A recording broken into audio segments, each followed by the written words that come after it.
Communications Commission has determined the following content to be emotionally harmful. Funny things that you think's funny aren't funny. Give me cocks all the time. I want cocks all over me. The Alan Cox Show kicks ass, man. Welcome. Show me what you got. You're not going to see a lot of cocks on TV. Alan Cox from the Alan Cox Show. I don't know what it's about you, but I can't even stand your voice. I think you're the biggest asshole alive. It's going to be a great show. Let's kick it.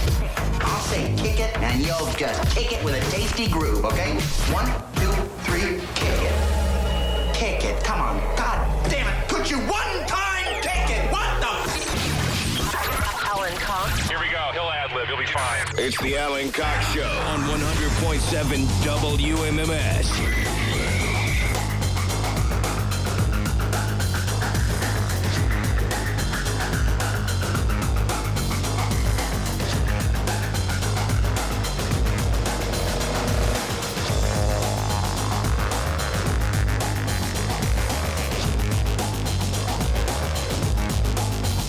Hey, there we go. What's going on, everybody? Hello. Good afternoon. Thanks for being here. My name's Alan Cox. Welcome. Say hi to Bill Squire. He's right over there. Hey, grippy hugs, everyone. Thanks for listening to and watching this episode of the Alan Cox Show. Like, subscribe, and share. Just autopilot just went into that, huh? Don't even realize it. Well, there it is. There it is. Mary Santora is out. Yeah. Poundcake is back in Studio G. I didn't know Mary was out. Afternoon, white people. Well, now you do. Okay, well, afternoon, white people. Happy Monday. I mean, we're still white. She's white, whether she's here or not. You know. If you know, you know. If you know, you know. That's right. Bella. Hey, if you'd like to join us, please do. 216-578-1007. 800-348-1007. 35192 if you want to send a text. People start sending me texts way before showtime now because they know that I'm in here.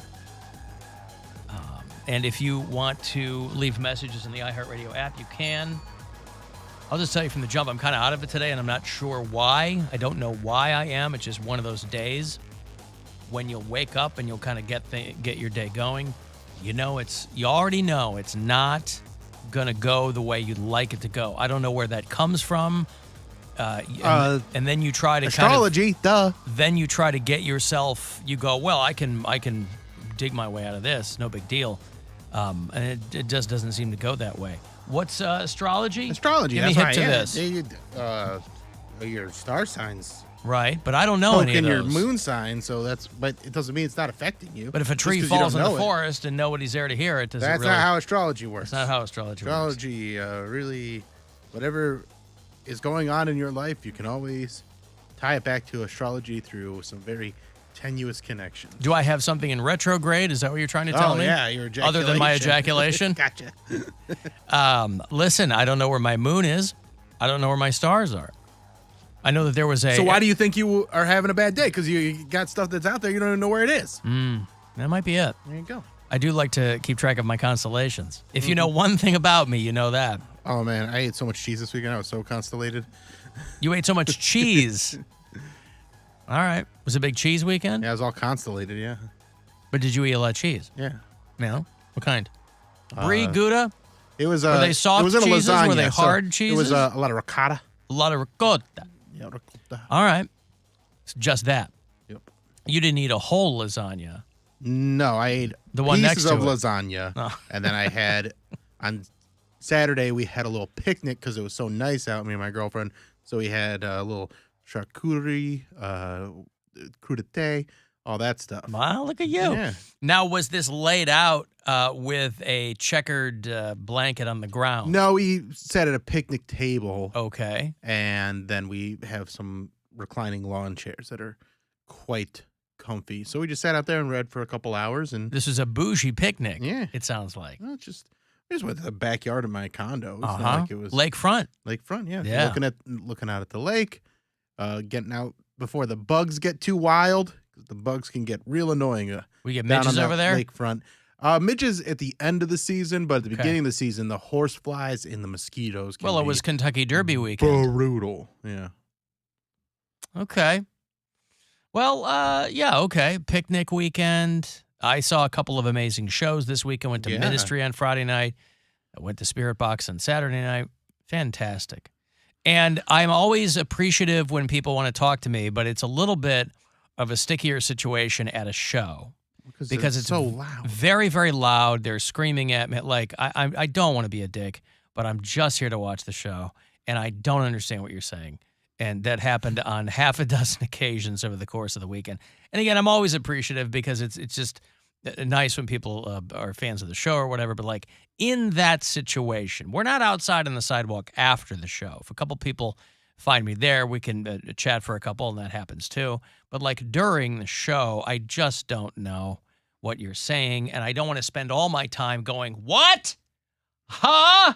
Because guess what, bro? I'm looking this way at the band, and that's what I don't know what you're asking me. So, again, if you were one of those people and I seemed less than enthused, I was certainly trying to mask it, but nice to meet you, and I don't want to be a dick, but it's like I'm trying to watch the show, and I don't know what you're saying. It's that simple, and I'm amazed that people do it. It's one thing to because plenty of people just kind of give me the nod and the fist bump. That's awesome. But like trying to have a conversation with me, that's. I mean, especially in between between bands, that's totally fine. Right. In between bands, totally fine. But when a band, especially like Spirit Box or Ministry, these are metal shows. Very loud shows. This is not Paul Anka at Northfield Park. All right, yeah, we're all there for the same reason. Alan, my husband, and I will be at the Coheed show on Wednesday. Hopefully, we'll run into you and Bill. Have a great show. Well, you will not run into me. Run into Alan. You'll run into Bill. I'll be there. I'm not a fan of that band, but you will run into Bill, possibly. Now, here's what you should do as a jumping off point from where I've started. When you see him, try to talk to him during their loudest. Now, this is an outdoor show, though, so that's a little bit different. That's not true. Right? It's at the Agora. Oh, the Agora, right. I was thinking they were playing at Jacobs. No. So then perfect. Talk to him at the that's a loud band too, Coheed Boy. Play whatever conversation you have in your head ahead of time. Talk to him during that. Will you be one of the boxes? Will you be on the floor? Yeah, will we'll be you in a box. Yeah. I'm in a box with my brother. So what I can do is we look enough like that. I'll just make him talk to people and be like, "Hey, you're me for tonight." So when Bill, in air quotes, acts like he has no idea what you're talking about, just play past that. It's all in your mind. What the hell is Ghost Bag? Yeah, when you have that conversation with who turns out to be Bill's brother, just go past it, right? Just have fun with it. And I saw that there's another Shrek rave at the House of Blues on Saturday. Will you be attending that? That's not Shrek. I thought it was SpongeBob. It's a Shrek rave. That's the ad that I saw when we were in between bands at the House of Blues on Saturday night. I feel like they messed up that advertisement because I'm Did pretty they? sure that is supposed to be.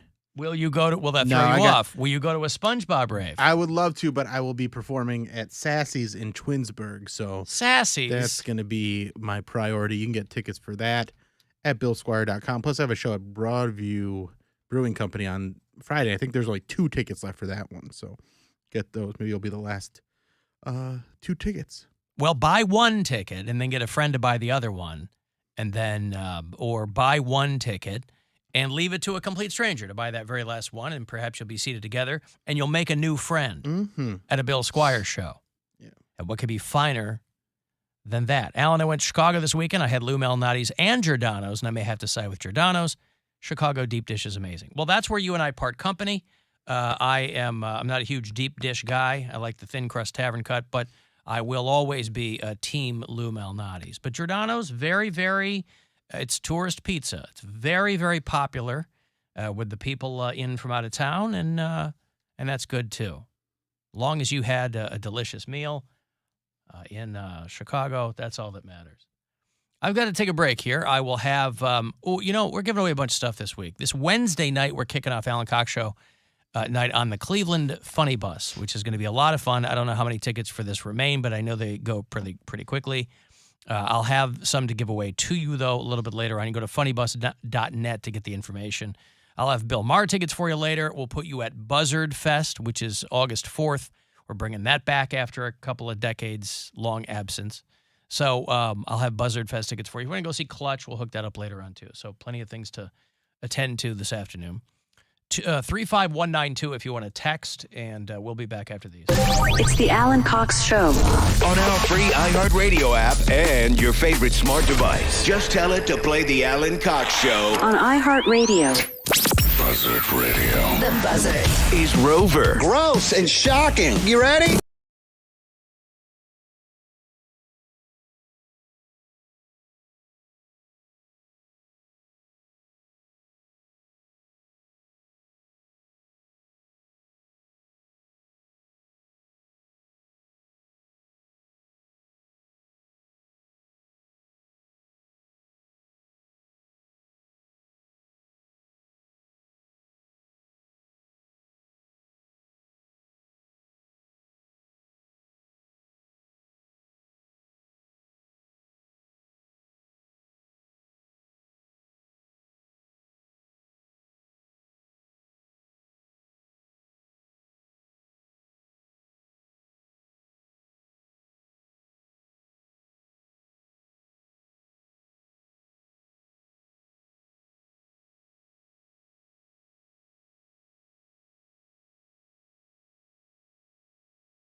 Some things are never meant to be discussed in polite society.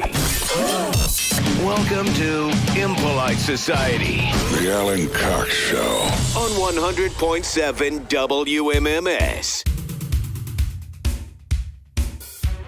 216-578-1007 if you want to join us live. Or 800-348-1007. 35192. Send a text.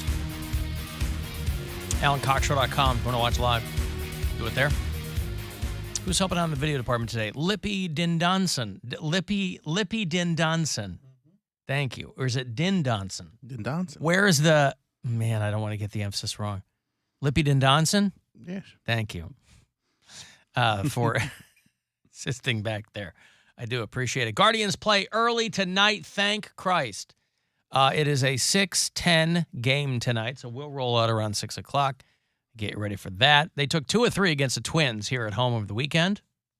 2-0 the final yesterday. That's a barn burner, boy. But they will take on the Tigers of Detroit tonight at 6:10. That's the first of 3 before they host the Angels and then head to Chicago to play the White Sox next week. So you'll hear all of it here on WMMS. Your FM home for Cleveland Guardians. You didn't go over the weekend, did you? Any of those games? No, I didn't make it to any of the games. Yeah. I had a real chill, but very nice weekend. Yeah, picnic and everything. Yeah, Saturday we had a picnic. Friday I went to a show, comedy show, and some friends came with us. Leslie, who draws Ghost Bag. Yep. Her and her husband came to the show, and they stopped over at my house beforehand. We had dinner and drinks. Wow, look at you. You're like Hugh Hefner out there in Lakewood. And Leslie hit a bunch of Ghost Pens? Bag Post-it notes all over my house. Mm-hmm. So then when I got home from the show... He's watching you fap. Yeah, it said I always watch it. And it spelled out a little note. And so when I got home from the show on Friday night, I found one and I was like, I'll find the rest tomorrow. But then I spent the rest of the night trying to find them all.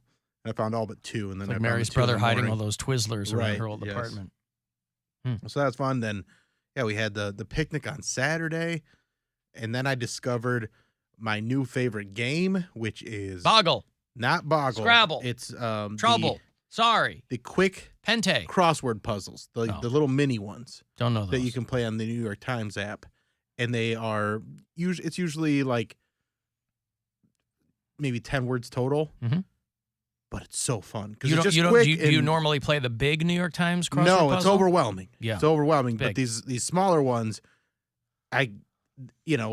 it's all contained so that you are, even if you don't know something, if you figure everything else out, it'll fill it in for you. So they're very, very fun. So I played a lot of that on Saturday night because my girlfriend fell asleep at like 9:30. I was going to say, Saturday night, Bill's at home doing tiny crossword puzzles. And having the best time doing it. Look at this guy. Yeah. Wow.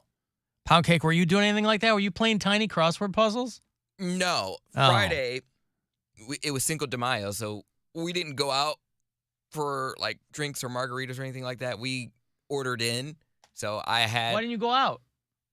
I just didn't feel like it. Yeah, okay. Like, just with my schedule and stuff, when I have time to be home, I just want to be home. But that being said, I went out the next night. But Friday night, we ordered Mexican and then chilled at the house.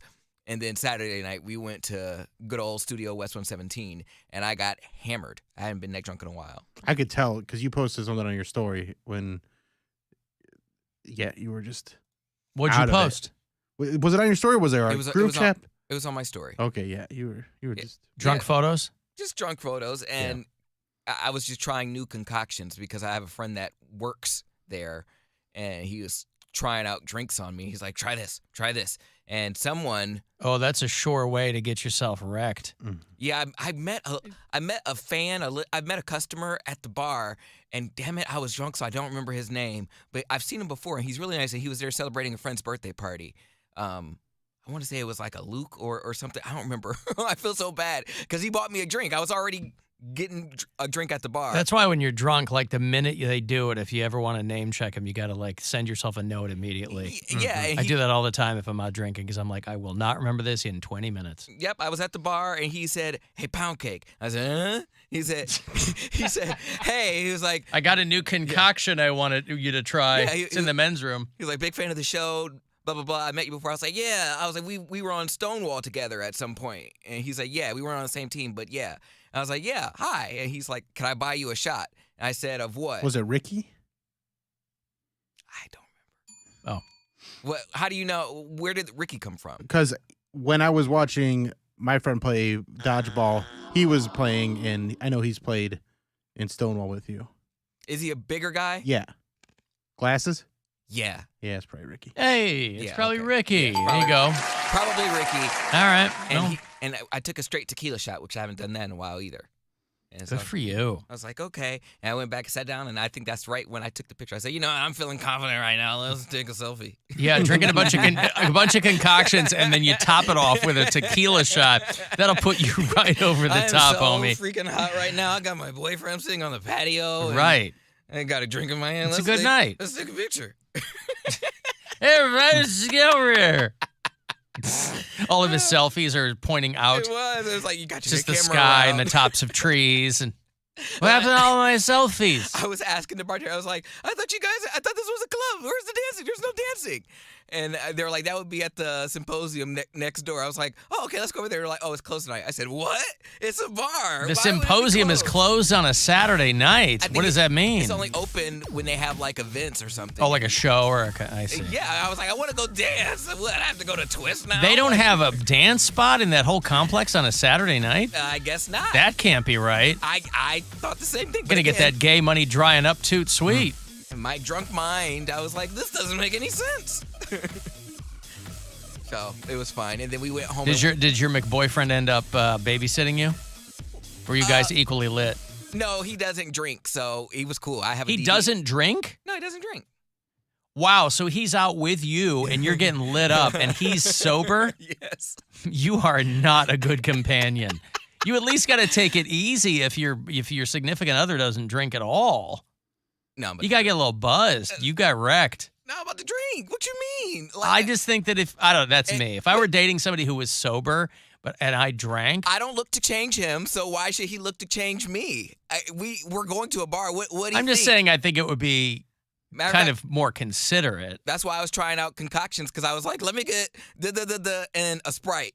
And I'd take it back to Sprite, and I would get whatever the bartender would make for me. And then we went home and watched Contagion, and then I fell asleep.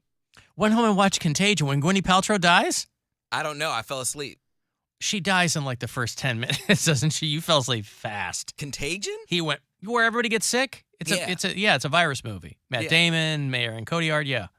Yeah. When he dies in like the first 10 minutes, doesn't Yeah, she? I fell asleep. Yeah. Wow, look at you. So he probably was sick of me. He's like, oh, well done. Couldn't even make it through the movie. Well, because Gwen and I both went to ministry on Friday night, but she's like, you can go Saturday by yourself. So I was rolling solo with that Spirit Box show, but Gary Newman was one of the acts that opened for ministry at the Did Agora. he play short people? Shut up. I've heard if one more person between Rob and Kennedy and you telling me the same goddamn Randy Newman joke. I didn't know Rob already used it. What Rob are told me. you guys all back there writing material for me or what? Well, Rob was writing it for me, and I finally worked it in. I didn't know he was running it by you, too. Yeah. Kennedy make me look silly. Kennedy threw it at me first, I think, like on Friday. And I was like, what? I didn't get it at first. I go, oh, Randy Newman got it. But no, Gary Newman, here in my car, that guy, right? And the dude's 65 years old, but he still has this. I think that he was probably lip syncing a lot of the show. It was a lot more, his music turned out to be a lot more aggressive than I thought it was going to be, which is not a complaint. But he's 65 years old, but he still has this dark black. If you Google him, you'll see the hair, right? It's like a early 90s Keanu swoop. And it was hard. He kind of took you out of it because my wife kept calling him Spooky Zoolander because she's like, I cannot get past this guy's hair. But the crowd's great for a show like Ministry and Gary Newman Frontline Assembly. Like, it's a lot of old punks and metal heads and things like that, so that's fine. It was a great time. But about my recollection, or people telling me at least, is that Gary Newman hadn't been in Cleveland for quite some time. Last time he was here, like his tour bus ran somebody over or something like that. Last time Gary Newman was in town, his tour bus like hit and killed somebody. That's the story that people were telling me.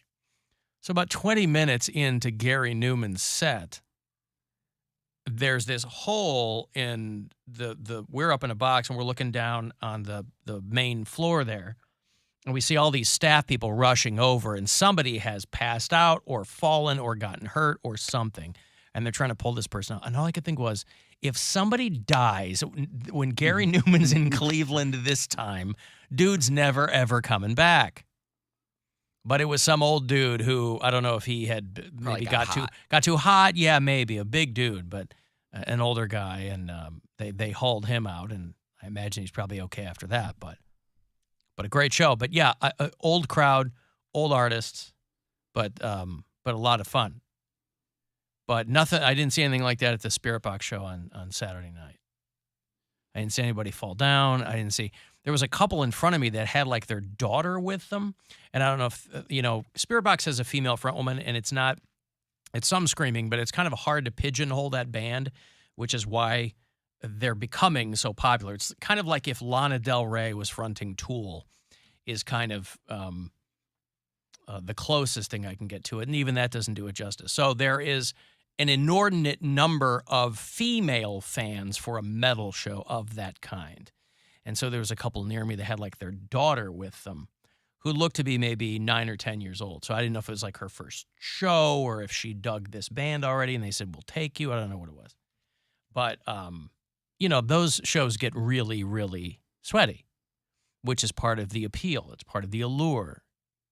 My wife says it smells like afterbirth and butthole in one of those shows, and that's why she wasn't going to go. I said, well, I'll go. That way I can, dip whenever I want. But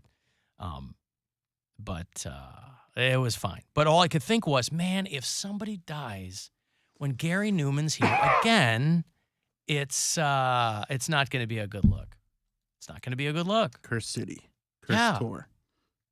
Your boy Creed, you're an Office fan. Creed Bratton is coming to do the House of Blues. Yeah, I saw that. That's pretty cool. End of the month.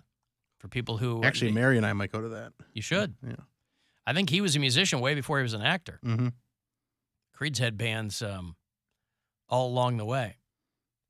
So, anyway, Poundcake gets lit up. You got a DD with your McBoyfriend, which is nice. Mm-hmm. And it's probably from 117th to the crib is probably 10 minutes. If that, yeah. Yeah. And so you guys get home. Well, it's your place or his place? Mine. Your place, yeah. And then you pass out. Mm-hmm. And does he leave? Does he tuck you in and leave? No, he stayed. Oh, he does. Okay, I don't know. He pretty much stayed that entire weekend. Usually when you're babysitting somebody who's drunk and passed out, you're kind of like, once you make sure they're good, you're out the door. But Bill can attest to this. I've been drunk at his house or being drunk around him. I'm drunk, but I'm never a sloppy drunk. Like, I'm a nice drunk. I take care of myself. No, I don't mean sloppy, but you said you passed out as soon as you got home. But there is no babysitting involved. Right. Like, yeah. I'm not you don't have to worry about him. I'm not a liability. I'm not one of these friends that get drunk and fall on the ground. Well, that happened one time, but that was one time. I'm not a type of drunk that gets into people's cars and you don't know where they are. They run away. I'm not that type of drunk. I know my limit. I remember the drunkest I probably had ever been in my adult life was at Erica's Dirty 30. And somehow, some way, by the grace of God, I think I had my grandmother Daisy from heaven watching me that night because I don't remember past a certain point. Those pictures are just like a blank stare, staring into the abyss. I somehow called my Uber, got the right address, got into the right car, and woke up in my bed with my contacts taken out and like my phone on the charger. I'm like, wow. Like, I felt very... I don't know. Accomplished? Yes, because I'm like, you did all that and you don't remember a thing. Right. If you're lucky, you can kind of do it all on autopilot. But I don't want to make a habit of that. Right. Well, fortunately, Erica won't have another 30th birthday party. Correct. So you don't have to worry about that. Oh, no, it's too soon. Hey, Poundcake, guess what, man? What? Guess what? Did you hear about all the notes? All the notes that someone left for Bill? That's right. Yeah, I heard about him. He just said it. You know what? You son of a bitch. This guy's getting snippy all of a sudden. Not like he's still drunk. Possibly. You know what that means? What does it mean? It means I'm cheating on you now. So you're watching Bill? I'm watching Bill. Oh, hey. Go for it. Lots to watch. I mean, so far, not really. There was a picnic. Hey, Yawn. the picnic had a little after party in the bedroom, so Yeah. we had a little afternoon delight, as they say. Yeah, I saw that too. Mm-hmm. Yeah. There was a lot of moving and shaking. And then there was some Saturday Night Scrabble. I think I was there for that. That was a crossword puzzle. Same thing. Saturday Night Scrabble. It's a good time, though. That's right. They're fun. You should try them. Keeps your brain mossy and sharp. I feel like you're going to be bored with Bill. I don't feel like So far, I am. You're correct. I was thinking that I was gonna really see something. But I'll tell you what, Poundcake. I'm gonna keep running back to you, baby. There's no other way to say it. My plan worked. Be boring. So Ghostbag leaves me alone. Yeah, I feel like Bill doesn't toss off nearly as much as I do. He doesn't have as many toys as I do. And yeah, he's just not as fun, I feel like. You don't know me. Okay. But you do have a lot of toys, I will say that. But you got to keep them in the package or they lose their value. That's right. That's the whole thing. He got a speak and spell. He's got not those toys. He's got G.I. Joe. A sit and spin, maybe. Don't ask Oh, what no. Don't spin. You don't spin? No, I am much too big to be a spinner. You do whatever you want with your toys. I'm just saying, I'm gonna come back out there and see what's going on with you. But I might, at least now, I got a reason to go back and forth between you and Bill. Oh, I was going to say, Bill doesn't live too far from me. He lives like 5 minutes away from me, and he has a better view. So if you like peeping with a view, definitely Bill's place. I would have to say that. You know I'm not hailing a taxi, right? Doesn't matter how far. You can apart float we up are. to whatever floor he's on. I can blink my eyes and be there in a second. Yes, you can. You think I'm hailing an Uber? I can be there. Goober taxis, you don't have those. Pancake. Shut up. Dummy. What I'm trying to say, I'm trying to pay you a compliment. Okay. I was watching you when you were all passed out. Okay. I didn't see much. Well, I usually keep my hands down my pants to keep, my balls warm, but that was probably the extent of it. Are you worried that your balls are gonna get cold? Is that what you're saying? It's a Keep your comfort balls thing. warm. All right. I didn't see much. I heard a lot. Mm-hmm. Bill, is it? Yeah. Yeah, he Poundcake's a farter. When he's Yeah, I sleeping. know, he Oh, farts. Lots of farts. He's farting all the time. That's why he tries to hold blame on. it on people that are outside of his studio when it's really just him. Yeah, but it's potentially dangerous for me because I can be blown around very easily. That's your fault. If there's a fan, if there's a wayward fart, I can get smacked into the opposite wall. Well, then can't you just blink your eyes and be back where you were? Yes, but I have all that. I have all those fart fumes in my eyes, and it makes it difficult to get. All right, anyway, I'll see you later. Yeah, once we get into the mechanics of Ghostbag, it gets a little tricky. Well, people like to know, right? Yeah. I mean, well, how does this work? How does that work? It's very, very strange. But there it is. Bill had some afternoon delight. Yeah. And after all that cheese, We eat that much cheese. After the lasagna and the charcuterie board. Well, the lasagna was the night before. Oh. Yeah, I did have a lot of leftover queso, too, from our Mexican dinner that we had. Oh, my God. Yeah, but you probably hadn't passed the lasagna yet. No, I It's probably still took a weighing you dump in down. the morning. It was ready to go. All right, good. Mm-hmm. All right, you were prepped. Yeah. Yep. Wake up, took the dog on a walk. I'm pretty regular with the BMs, I do a BM in the AM. That's good. Yep. 3 Usually times one a in the day. PM too. Thrice daily. I'm a twice a day kind of guy. That's Sometimes good too. 3 times. That's better than people who like I go once a week. Yeah. Like, bro, you need to make an appointment with your physician immediately because that is not good. I'm going to take a break here. If you want to send a text for something, 35192, AlanCoxShow.com. You can watch live and listen wherever on the iHeartRadio app. Rising from the ashes.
change. Restrictions apply. Ask associate for details. Equal housing lender. Portions of the following program were pre-recorded. 100.7 WMMS, Cleveland.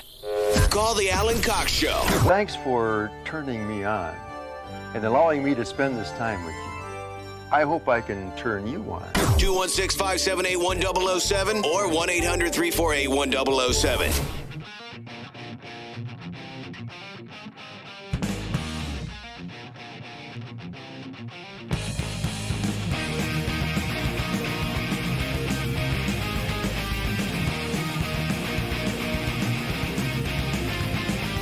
Running fast and missing, but cannot help convincing reasons you gave me. You're all wearing thin.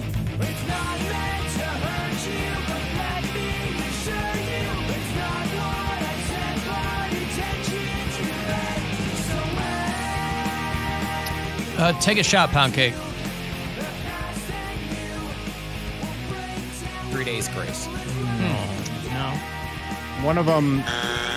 They have a number in their name. Think punk, not metal, not rock. Well, Canadian. I mean, not metal. 9 Inch Nails. Canadian. That's not going to happen. One of them was dating. He's married to Avril Lavigne. Avril Lavigne, yeah. Her first husband. Fat Lip. Oh, Nickelback. This is not Nickelback, is it? No. Sum 41 is the name of this band.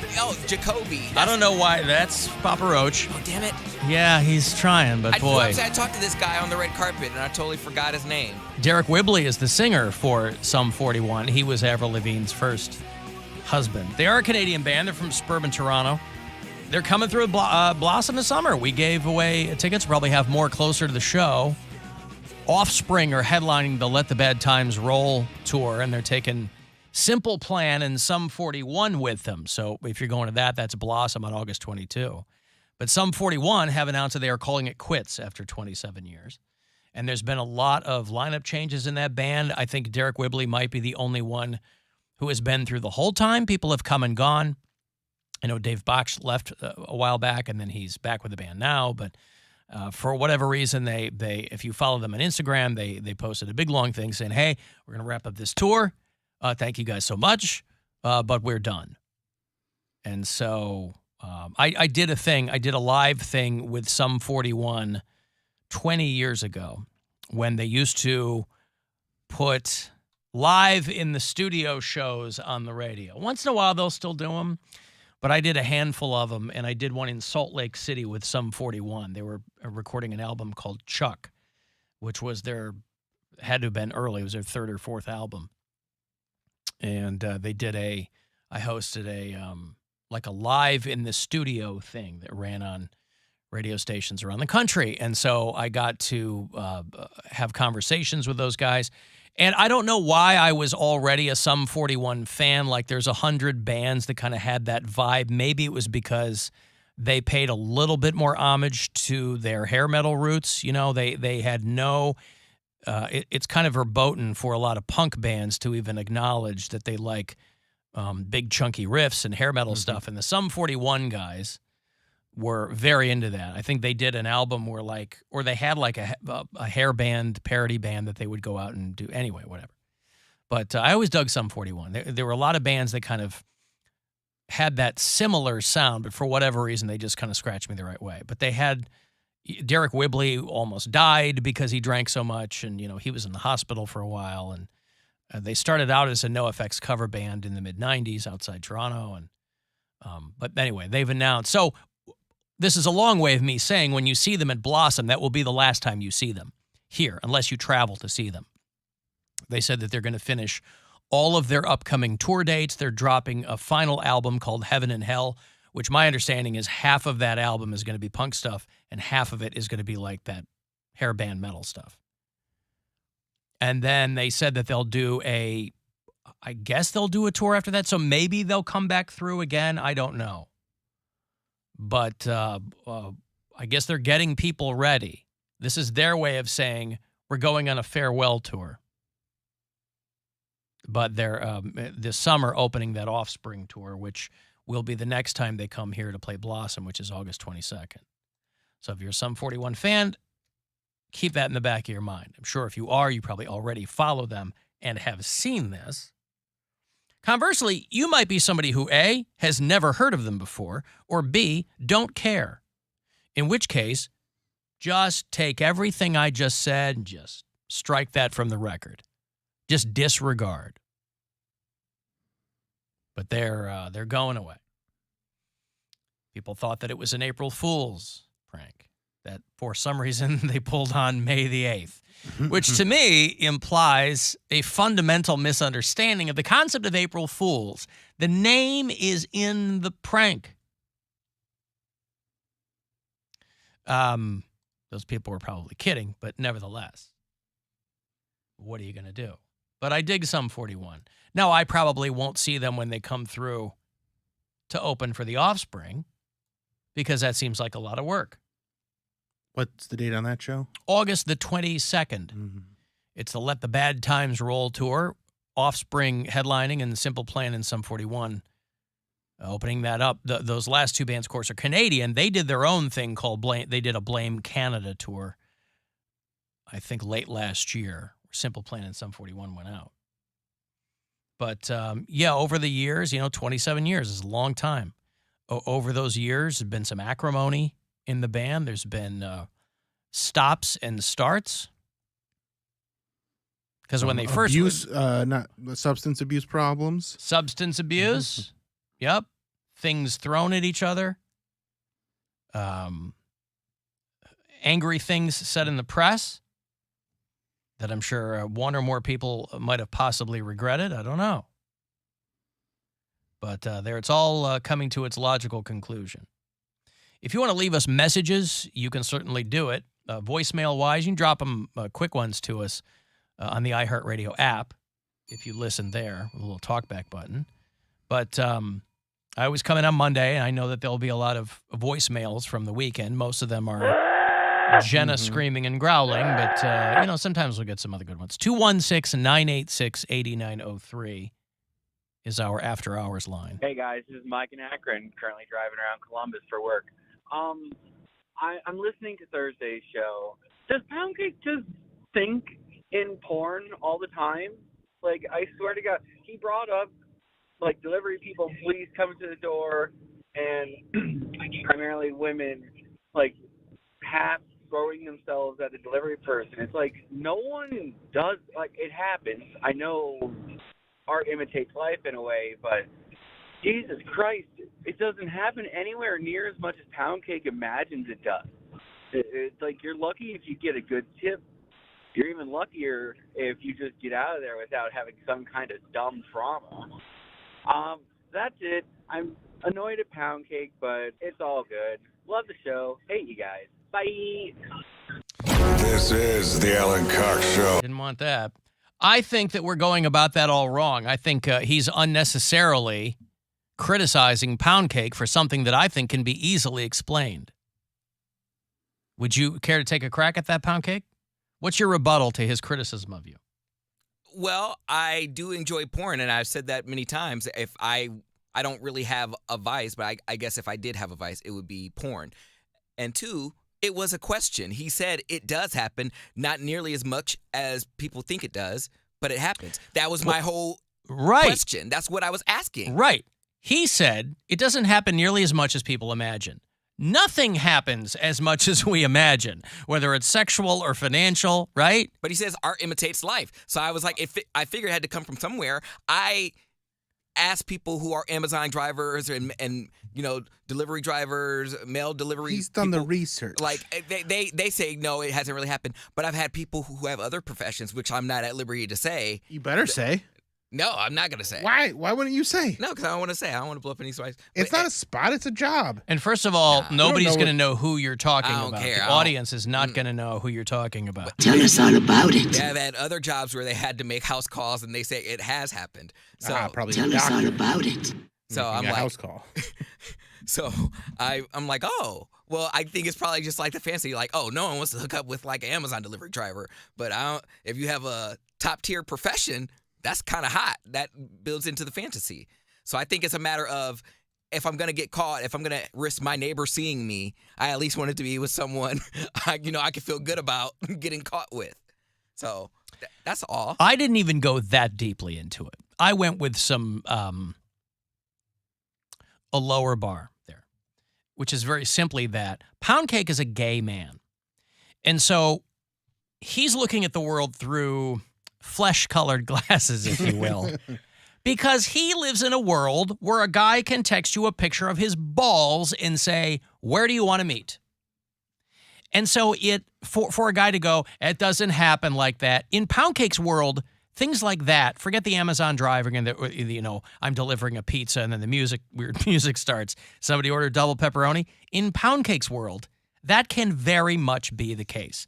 Us straight guys doing work, putting in the time, making sure we don't say the wrong thing, right? That's where that guy who called, that's where his perspective is. He's a straight, it doesn't happen like that. It's never happened to me. Poundcake lives in a world where that can happen with stunning frequency. But I don't think that's a gay thing. I think that's a good-looking thing. It's not a straight white thing.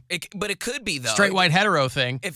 We got to do work. We're putting time in. If I send a picture, now again, my dating. I'm not even talking about pictures. I'm saying no, but you know what? That's what I'm saying. You live in a world where you can text someone a picture of your garbage, and they'll go, "Yup, meet me at the McDonald's." Yes. Around the corner, Okay. and it can happen that as you've described it. Yes, and as that gay happens. friends of mine have described it, that's very much the world that you're living in. That is not the world that straight hetero dudes are living in. I have hooked up at an airport in an airport bathroom. I was on one side of the airport, another guy was on the other side, and we met at a mutual bathroom. This is what I'm saying. Grindr. Yeah, this is what I'm day. saying. So it's just a difference in perspectives. For him, he goes, it doesn't happen. Well, he's imagining a world in which it can happen, But but that's hot, and it was a fantasy. No one's saying it's not. And I didn't think that was like out of the realm of possibility. I'm saying gay dudes have got it figured out. There isn't an ounce of criticism in my voice right now. You guys are living the dream. I'm just saying, living the dream. If you invite a dog walker, or not a dog walker, but like a dog, a vet to come check out your dog. A veterinarian. And he's like, he looks good. He's in his outfit. Was that a hint at what this person's profession was? You idiot. Damn it. Oh, boy. But yeah, if you're making a house call and the person's there, her husband's not home, and she's just like, oh my gosh, thank you so much for healing Felix. We were so worried about him. There's no problem. And she's just like healing. No. Yeah, that's right. I don't know. Yeah, obviously it's a fantasy. Poundcake's contacts to healing Felix. Veterinarian. There's a veterinarian named Felix in there somewhere. Better find him. No, the Felix is the name of the dog, the hypothetical dog. Yeah, I know, but I'm just saying, you already threw veterinarian out of the hypothetical. I thought maybe you were throwing Felix out of the hypothetical, too. No, that one. You had him top of mind. But yeah. No, that's beautiful. Again, my dating career preceded any apps whatsoever. When I was a single dude, obviously, there were no apps at all. I have no idea if I were to be thrown back into that world, how I would even operate in an era of dating apps. I'm sure I'd figure it out, but it's a whole other thing. And you guys have it figured out. That's a beautiful thing. What I found really odd was, like, with the guy I'm with now, we had no mutual friends, which that is... Well, you don't want that. But that is different than everything else I've ever known. Like, I usually, when I do my little background check in opposition research, just in case, I'm looking up. I'm doing oppo on the I do a quick search on Facebook. I'm not diving deep into. I'm not doing a verification check. I'm just going on Facebook, the stuff that's easily accessible, and I'm like, okay, 5 mutual friends. I'm like, okay, that's not a crazy amount, but some of these people are 50 to 70 mutual friends. I'm like, oh no, he's in the scene. This dude had 0. Well, that's why that's a red flag too. So I asked him, like, well, God, you can't win under those circumstances. Then I'm like, did you delete everything so there's no history? I don't like a man that's super over prepared. You act like you was prepared for me to look at you. Right, but also I would think you would, as much as you complain about having blown your way through the local community. Okay. I mean that. I don't mean that literally. Yes, No, I didn't. That was a poor choice of words. I would think you'd want somebody that maybe didn't have any mutual. He don't know you don't know him. Yeah, right? yeah, A little bit more anonymity. Yes, because good. Because then we don't find out things from other people about the other person, which is what I want. I want to get a chance. I want to give him a chance. I want him to give me a chance. Yeah. From no outside influence. Even from what I've heard, I was gonna say my single friends are divorced friends, right? Even younger than me. They're on the other side of being married or whatever. So friends of mine who are on the apps are like, even the hetero apps that are like, they say just for hooking up, they're not. You still got to do work. Okay. It's not like Grindr. What about police officers or like paramedics? Can they text in anonymously and say if they've had anything happen like that? Well, I know they have. Because I was going to say, because I feel like, a hot cop coming to your house, like, listen, I'm not going to be. But it's not for a call. It's more that they're just banging on duty. Yeah. Okay, well, that's something I would do. I'd be like, ooh. Yeah, that's why I'm glad you're not a cop. No. I'm not saying I like would. that girl. You bang a cop? I would bang a cop and not say anything. I don't want to be the cop. That's too risky. But if they want to risk, they already putting their life at risk. Let them blow off some steam. Just do it on my dime. Yeah. Well, get another district. I live in Cleveland. Let me get a Brecksville cop. Let me get a Broadview Heights cop. But it's like wherever it was months ago where that girl cop ended up like banging every dude in her precinct and she was married. But that was Tennessee. But they were like, when they would start to depose these officers, they were like, we were just banging on duty. Like we'd park around a building in the middle of the day. I'm like, you guys have too much free time. And it's not like something like that would be confined to small town Tennessee. It probably happens all over the place. You guys have too much free time. Do officers still get flashed? Is that a thing?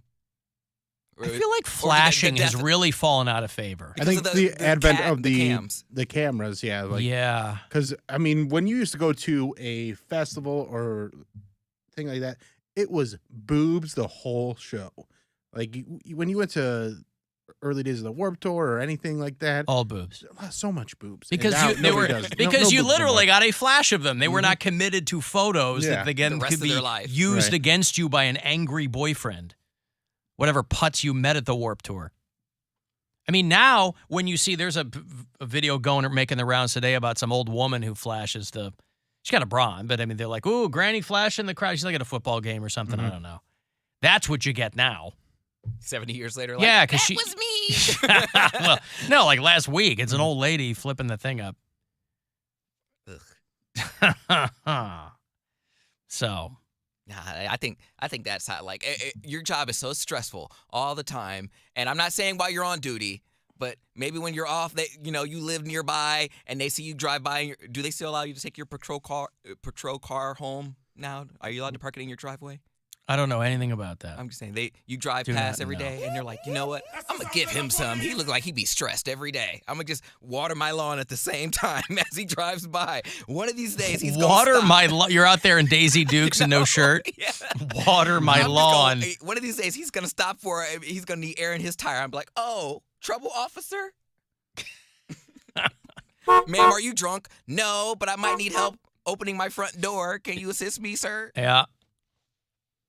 Hey, Healing Felix is at Brothers Lounge this weekend. Don't sleep on that show. That's good. I think they're a Rat Dog tribute band. That's pretty good name. Get up there and noodle. Yeah, no, I mean, you'll still get girls flashing their boobs, but those are girls who don't. They're never like Talking amazing. At cops, though, or the paramedics. At cops. First responders. Like, I want you to first respond these boobs. I want you to be the first person We to haven't see even got girls to smash their boobs on this window yet. Yeah, we had one girl, and it wasn't the one we were looking for. No. We are not frontline workers. We need you. Well, this is the front line right here. We're the front front line window of radio. workers. We're the front of the window. Only studio here with an outside window. What else is it for? I was sold a bill of goods when I came down here. Hey, lady Alan, that just walked by. Get over here. Come on. Alan, when we move downtown, we want the Alan Cox Show in the Street Side Showcase Studio. I said, beautiful. On the rare occasion we've had to do this show from one of the other studios, though, where there's no window, it's 100 times better. Aesthetically. I love it. But the window here, if we're going to be in the window, give me something to look at. When I was when I lived in Oberlin, I lived on one of the houses I lived in while in Oberlin was East College Street, and it was right down the road from the college. Like, it was the line where they would run for, like, the college lacrosse team. So it was just, like, in that realm. So I would just be by my window, and they would run at the same time every day. And it was like a sexual awakening. You get an awakening. You get, like, 30 ripped men, sweaty men running across your window every day. And I would wait for it. Passing their balls in those little nets. Oh. Bill played lacrosse. What's that called? The stick with a net on it.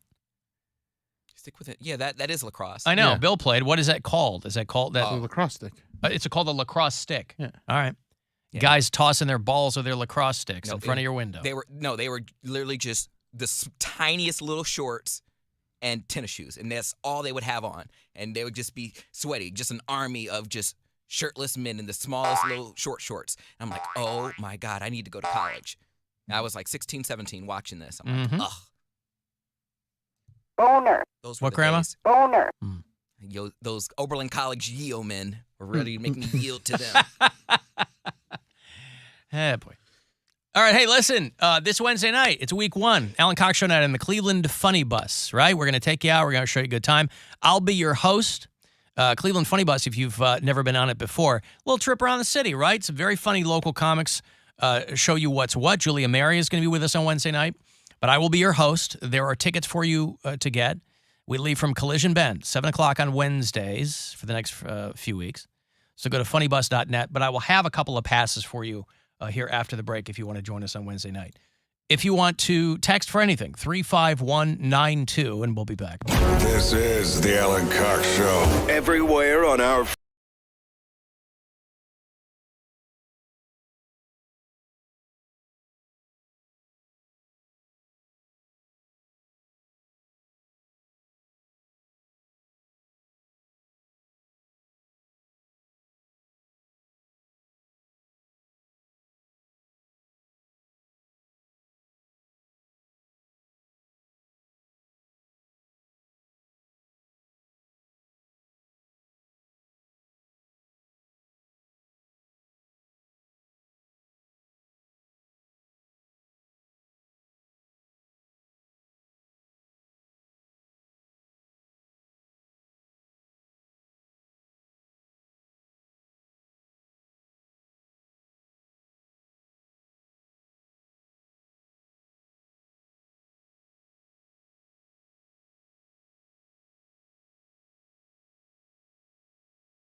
and scientists, and even the occasional awesome dog. You mean like Goofy? No, more like Sergeant Stubby. Ooh, we'll have to listen to find out. New episodes of Badass of the Week drop every week. Obviously. On the iHeartRadio app or wherever you get your podcasts. Time to give stuff away. Time to give stuff away. All right, I want to join us on the Cleveland Funny Bus. They have very funny local people who kind of show you around town. Alan Cox Show night in the Cleveland Funny Bus starts this Wednesday. We'll do it every Wednesday for the foreseeable future. I will be your host. I'm not going to be the one telling you about it. I'll be the one learning with you. But it's a lot of fun. Funnybus.net for tickets. I was texted in the break that there were fewer than 10 if you want to buy them. So it's almost sold out. We'll leave from Collision Bend in the Flats, and it'll be a great time. So hopefully you can join us Wednesday night if you want a couple of passes to do just that. 2 for the Cleveland Funny Bus for you. We call her 10, and I'll see you there. 216-578-1007 or 800-348-1007. Summertime means beers, barbecues, and fishing the occasional drunk friend out of the lake while he searches for his arm. Hey, buddy, you find it? This is the Alan Cox Show. Oh, I can't wait for summer. You get a little taste of it here and there. Then it starts raining. I guess it doesn't officially start till middle of next month. Whatever. They pulled the cover off my pool, though, so they're getting that ready to go. Oh, yeah? So I'm hoping Memorial Day weekend, it's ready to go. Oh, hopefully yeah, that's it's warm coming up, enough. isn't it? Memorial Day weekend. Mhm. Right. That's the end of this month. Yep. The 29th, is that Memorial Day? Yeah, I guess believe that, so. for a lot of people, signifies the beginning of summer. Is that holiday weekend. They go, here we are. Yeah, I think so. All right. So,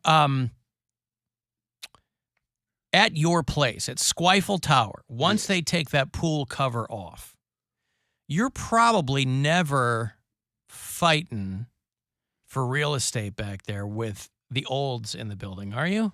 Not really. Right. It's the youngins who are in the pool. I mean, it's honestly an underused pool. That's what I'm thinking. That's the thing is, like, there's not really a lot of people that spend a lot of time down there. So when it's the weekend, I'm down there a lot and usually have the joint to yourself.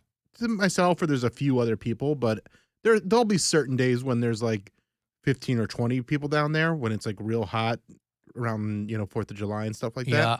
But even then, it's a big enough pool that you're not bothered by anybody. It's pretty fun. I get to know the neighbors that way. There's people that I really only see during the summer at the pool. And then you have to reacquaint yourself. Yeah, kind of. Hey, how was the last year? Hey, how was your winter? Like, I just saw this one guy, he works for UPS and he lives in my building, and I saw him coming home from work, and I never see him. I'm like, I'll see you in a couple weeks at the pool. He's like, oh, yeah. Because we'd always see each other on Sundays at the pool, but we wouldn't really ever see each other because he lives on the other side of the building, is on a different schedule than me. Yeah. So I don't see him very often. It's like when you had friends at camp. Yeah. I never went to camp, but I heard stories. Mm-hmm. Well, what was the other factor there, even if you had gone to camp? Friends? Yeah. Listen, because I had friends when I was a kid, because they're nerds like me, right? I have every expectation that had I gone to camp as a kid, I would have made a couple friends. I mean, it would be nice to be as gregarious as some people are. Thank God my younger daughter got her personality from my wife, because she's very gregarious with people. She'll be like, hi, I'm Nora. Who are you? Like, we were in Arizona. We're out there swimming. There's a couple other little kids in the pool. Swims up to them. Hey, how are you? Making friends left and right. That ain't me. Wasn't me as a kid. But I'd much rather have her be that way than cowering in the corner, because you see a lot of kids who do that too, and that's no good. Your Cleveland Guardians take 2 of 3 against the Twins here at home this past weekend. 2-0 was the final yesterday. They'll start up tonight, first of 3 against the Detroit Tigers, who are kind of doing what they've been doing the last couple of seasons. But they'll play the Guardians tonight. They're kind of in the same boat right now, wins-wise. But that's a 6:10 start, so around 6 o'clock is when we will roll out of here and make way for your Guardians pregame. Tigers, Guards tonight, 6:10 here on MMS. By the way, many, many, many condolences to the family of Dan Gilbert. You, of course, saw over the course of the weekend, no shortage of stories about Nick Gilbert dying. He was 26. People remember him a decade back. No idea know how old he would have been then. But when he was part of that year's draft, is that the year they got Kyrie? Yeah. Like LeBron had left. And then they got And the Cavs got the Kyrie. number one Yeah. pick.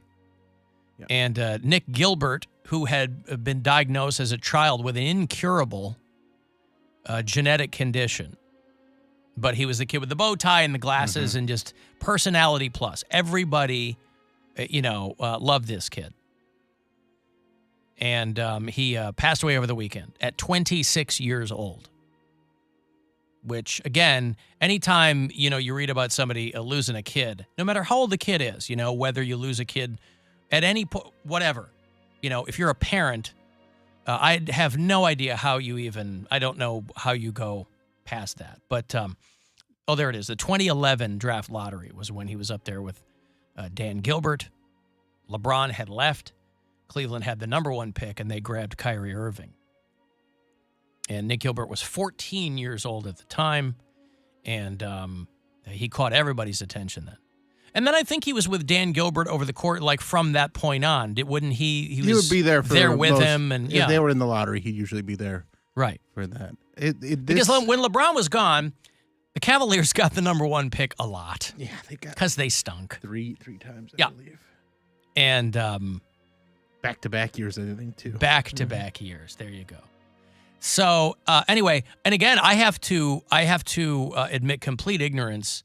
I knew that he had some condition. I guess I didn't realize until I read all this stuff that there was no cure for it.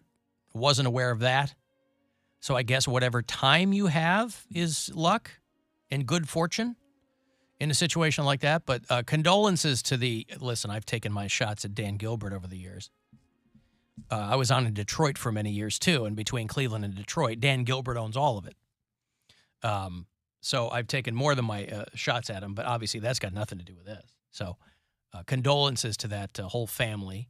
Yeah, this broke me down a little bit yesterday because that's just one of those things that when you lose a child, and especially to an incurable disease like that, and it's always in the back of your mind, and it's just a time bomb, and you don't know when it's going to go off, it just weighs heavy. So when I heard, my girlfriend told me yesterday that he passed away, and it just because he had surgeries, just correct? He had all the health care you could ever want. Yeah, his dad's a billionaire.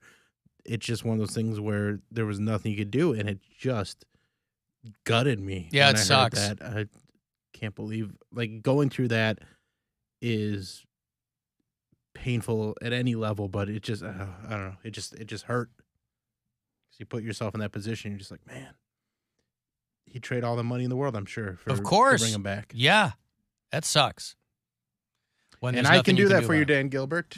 I'll bring back your son. I need all your money. Jesus Christ. I need all your money. Well, I would imagine, people with those kinds of resources probably go around the world to find, if you are, I guess it depends on how pragmatic you are about it, too. There are some people that were like, well, they're not going to tell me what I've got, and I'll get a second and third opinion and blah, blah, blah. But, I mean, if you have something that's a congenital situation you've had since birth or whatever. But you have all kinds of people. When my dad passed away last summer. It'll be a year this June, in a few weeks, as a matter of fact. And hey, give me all your money and I'll bring them back. That won't take long. But my dad had, we always said that we got 16 extra years with him because he had been diagnosed with something. I had just moved back home to Chicago in 2006, and my dad got diagnosed with essentially an aggressive form of blood cancer. And we kind of got this, that first year was real touch and go because he was getting transfusions all the time, and he was getting But, my mom is enough of a hippie where she's like, we're not doing chemo or anything like that. And so we got a lot more time with him than we thought we would. And for a while there, we were feeling pretty good because he never looked sick. Like you'd never know that he had anything. And then it all the dominoes tumbled all at once last summer. But there was a period of time where my mom was like, we're going to go wherever somebody can tell us that they can cure that whatever's going on. So my mom was making plans. They were going to go to Switzerland, and they were going to go to Mexico, and they were going to go to, and, I'm like, Mom, maybe that might not be because my dad was always kind of nonchalant about it because that's who he was. Until the very end, where obviously, it gets pretty emotional for everybody involved. But with people with sources at the level of Dan Gilbert, you have to imagine that those conversations were had at some point. We're like, maybe there's a guy. Because not only that, when you're a known figure like that, you're going to have people contacting you.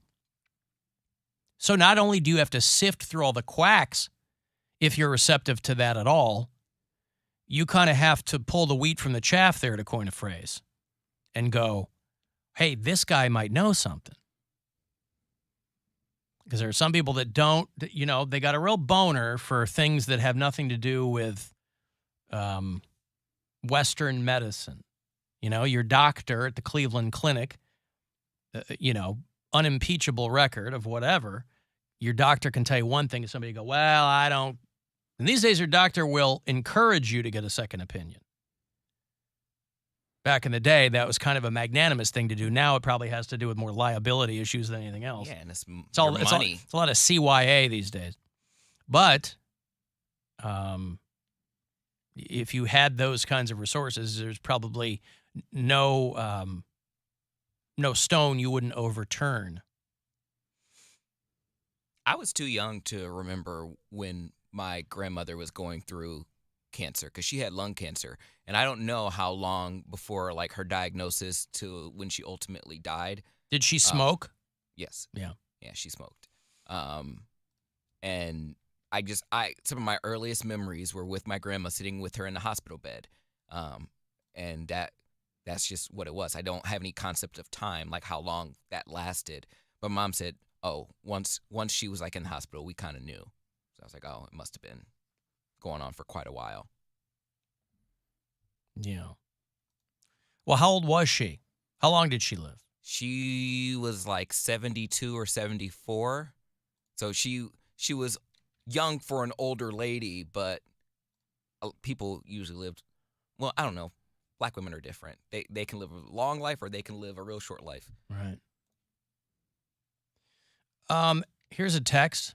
Alan, I'm no first responder and I'm no delivery man. I'm a landscaper. See? But I've banged out a couple of clients, is what he says. So tell Poundcake, keep his head up. It really does happen. I know it does. Here's somebody swinging in on a chandelier to let you know he's out there mulching up some crotches. Yeah. That's risky, though, because you're not it's all risky. Planting more than just flowers. But landscapers, unless you own that landscaping business, you have a boss, and you might ruin that client for them. So, and you got to be prepared to lose that client, because whether she's like, I don't want my husband finding out, or if the husband does find out, it's chitty chitty bang bang. So. But a guy in that position will do anything to get some poontang on the job. He's like, oh, you might lose my husband as a client. All right, I got 50 other clients. There's That's a fine. reason that every guy that called into Rover for when they were doing the dating show was a goddamn landscaper. Yeah, I'm a landscaper. Landscaper from Party Road I with go an out with the athletic hottie. build, man. Yeah, that's right. Yeah, but that's the same thing with carpenters. Carpenters are supposed to be fit and ripped. I did carpentry work, and I was a carpenter apprentice for a summer, and they weren't the fittest guys. They were just hard-working guys, skin like leather. But it was. That's why hetero guys are so fortunate that women are so much more forgiving than they are, right? I just think women will look past a lot. Yes, they will. Just 'cause thank you, women. Thank you, women. That's right. I was gonna say, just because you're a good, physical deformities, mental stuff, they give you a lot of rope. Just because you're a landscaper or a carpenter, if you're good looking, then you're already in the top 5% of whatever. Like, yeah, there may be carpenters or landscapers that make more money than you, but you're probably some of the best looking. So you're just out there with your shirt off, hammering away, or like planting with those gloves. That also, is a how do you end up housewife's dream. And I know that in any organization like that, there's a hierarchy, right? There's like the site boss and things like that. But if you're out there doing manual labor, I don't know how you end up being a fat landscaper. Like, your work, that's a lot of work out there. It's one of those things where if you are working that much, you can still eat terribly. You can, eat way more than what you're working. Like, I worked for my dad doing, laboring, and I still had a little. I mean, I was in way better shape than I am now, but I still was eating like garbage, so it still was a little chubby. Because that's probably like your reward. You go for beers after work, and you're consuming those calories. And, I mean, outside work is only for the good season, and we live in Ohio, so you only get like 3 months, 4 months maybe to do all your clients. So to speak. Yeah. So you can be. That's why I did it this weekend. I went and I bought a whole bunch of mulch. That's why I do my own mulch. I don't need any landscaper coming around in his Carhartt work pants. That's why. And his shirt off, knocking on the door, asking my wife if she needs some mulch laid. Ma'am, you have anything here that needs to be laid? Like mulch?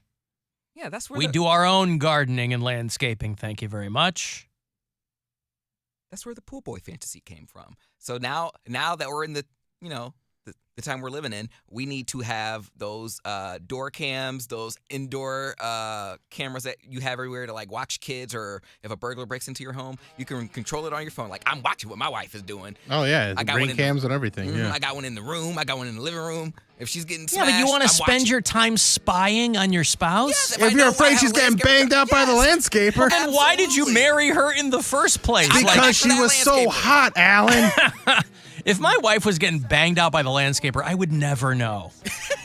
I would never know. Go in. You're green. I'm at work all day long. Right. I would never know.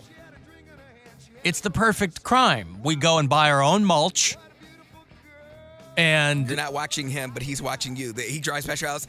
Alan! Okay, can't go over there now. Wait till he leaves. I know, that happens to me. Hey, it's the show! He's punking me. Exactly. He's like, what a sucker. Yeah, I would never know.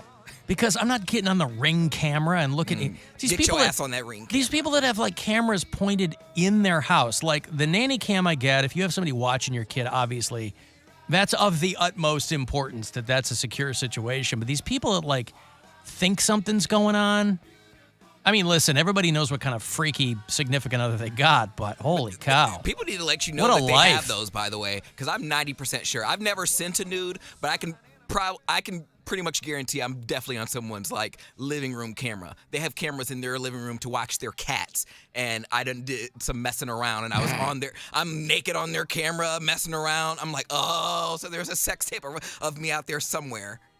I'm like, on their cat cam. Well, they have it in their living room. Yeah, your pet cam. I got one for my dog.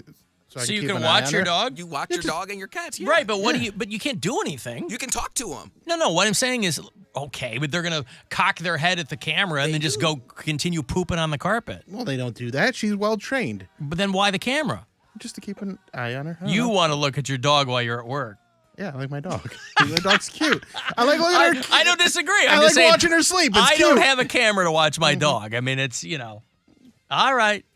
Yeah, I'm definitely. Of course, there's somebody at my house, I guess, too. Better not be a landscaper, goddammit. All right, I got to take a break. I will have those Bill Maher tickets for you. He's going to be on the show next week. He's coming through to do MGM Northfield Park. I think maybe later next week is when he's coming through. But if you're a Bill Maher fan, I will have those tickets for you. May 20th. So that would be a week from Saturday. He's going to be out there.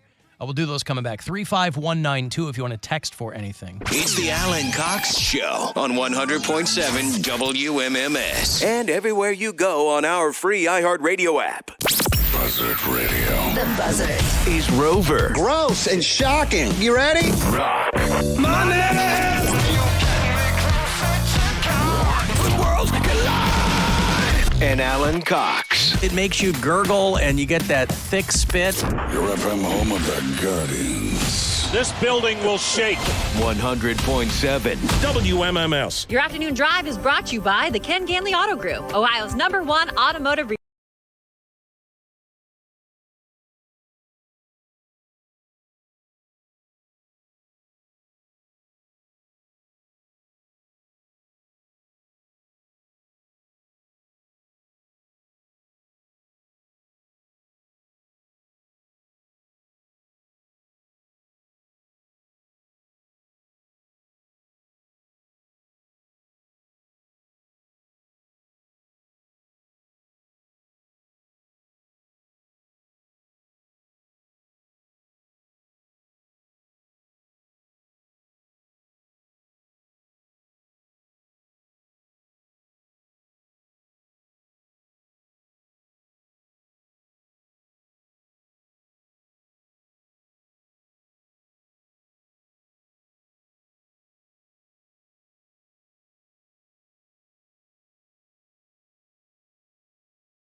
Lakes and the Bellick Sports app. The Buzzard. The home of the Buzzard. Buzzard.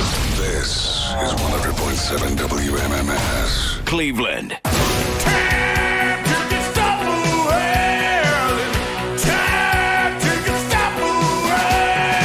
Okay, Bill Maher coming back to Cleveland. He's going to do Saturday, May 20th. That is 1 week from this Saturday out at MGM Northfield Park. Ticketmaster.com will have the details if there are any tickets remaining. Bill Maher back in Cleveland is going to be on this show next week. Always like catching up with him. If you want to be at the show, be caller 10. Simple enough. And these 2 tickets are yours. Good luck. 216-578-1007 or 800-348-1007. Welcome to the Rock and Roll Hall of Fame. Forget the Rock Hall. When does Poundcake go into the Country Hall of Fame? My truck, my beer, my guns. Say it again. It's the Alan Cox Show. On 100.7 WMMS.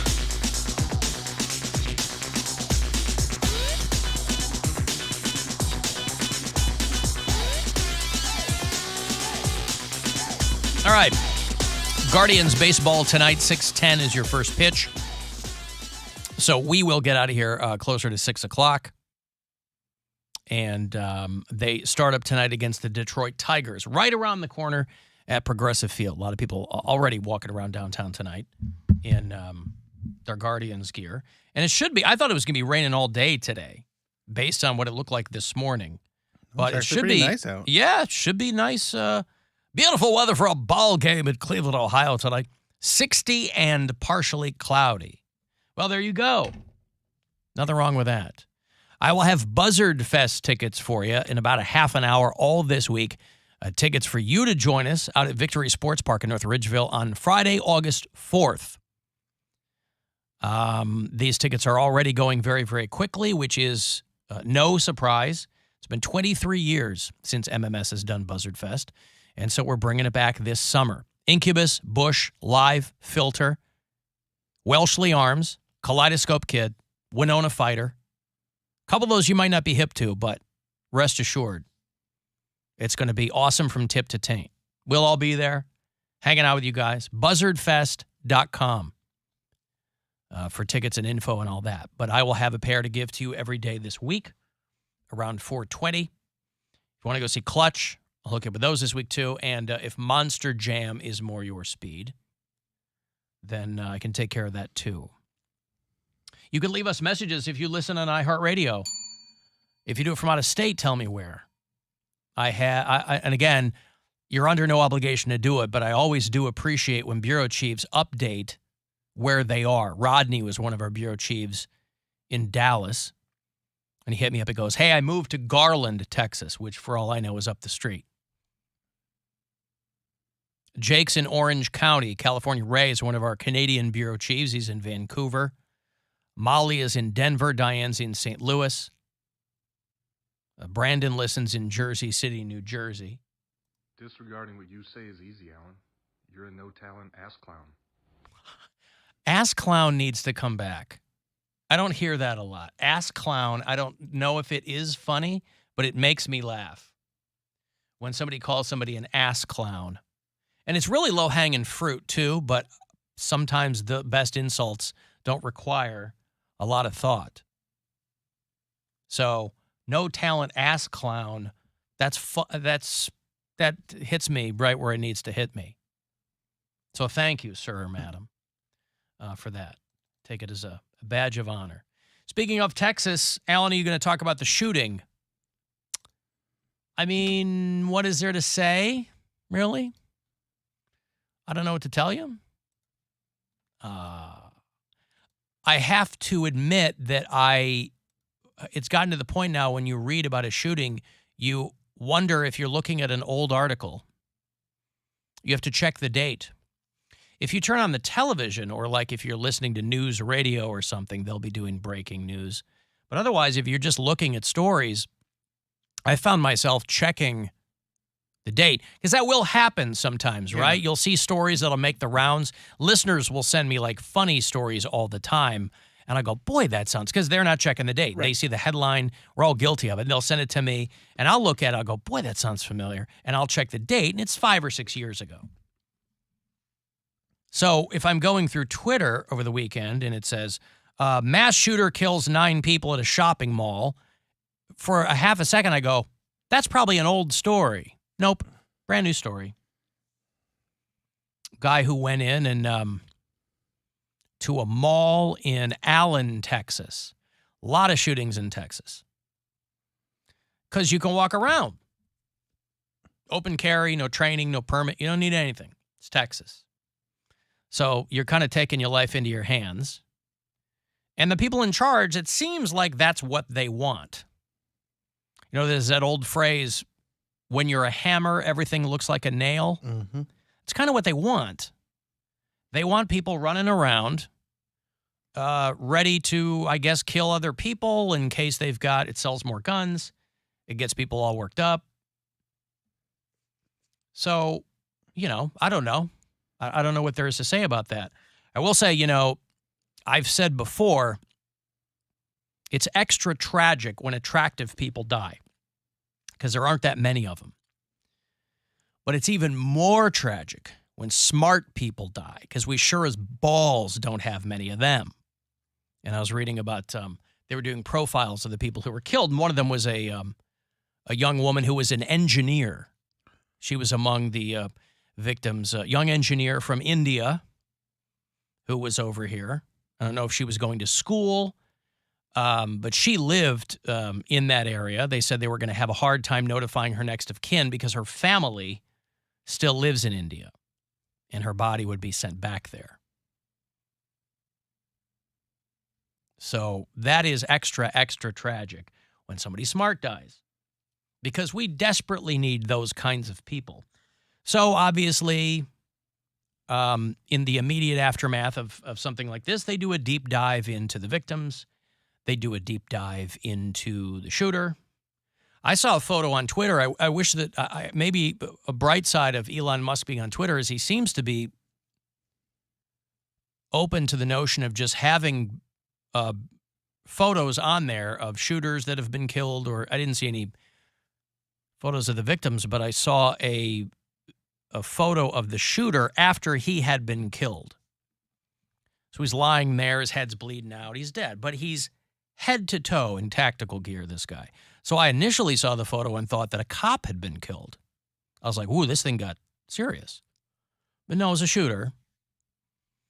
And so they're diving into what was going on with this guy. Fox News is trying to tell people he can't be a white supremacist because he was Hispanic, which is complete nonsense. Two of the most famous white supremacists in this entire country. You got a guy named Fuentes, and Enrique Tarrio is one of the Proud Boys. One of these guys that just pled guilty to sedition. So that's got nothing to do with it. So these are domestic terror attacks. I don't know what you say to that. I don't know how you react to that. They asked one of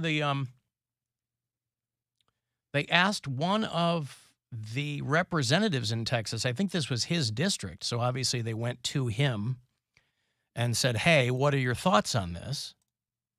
Or how do you think that something like this should be addressed? Or, they have to go through this.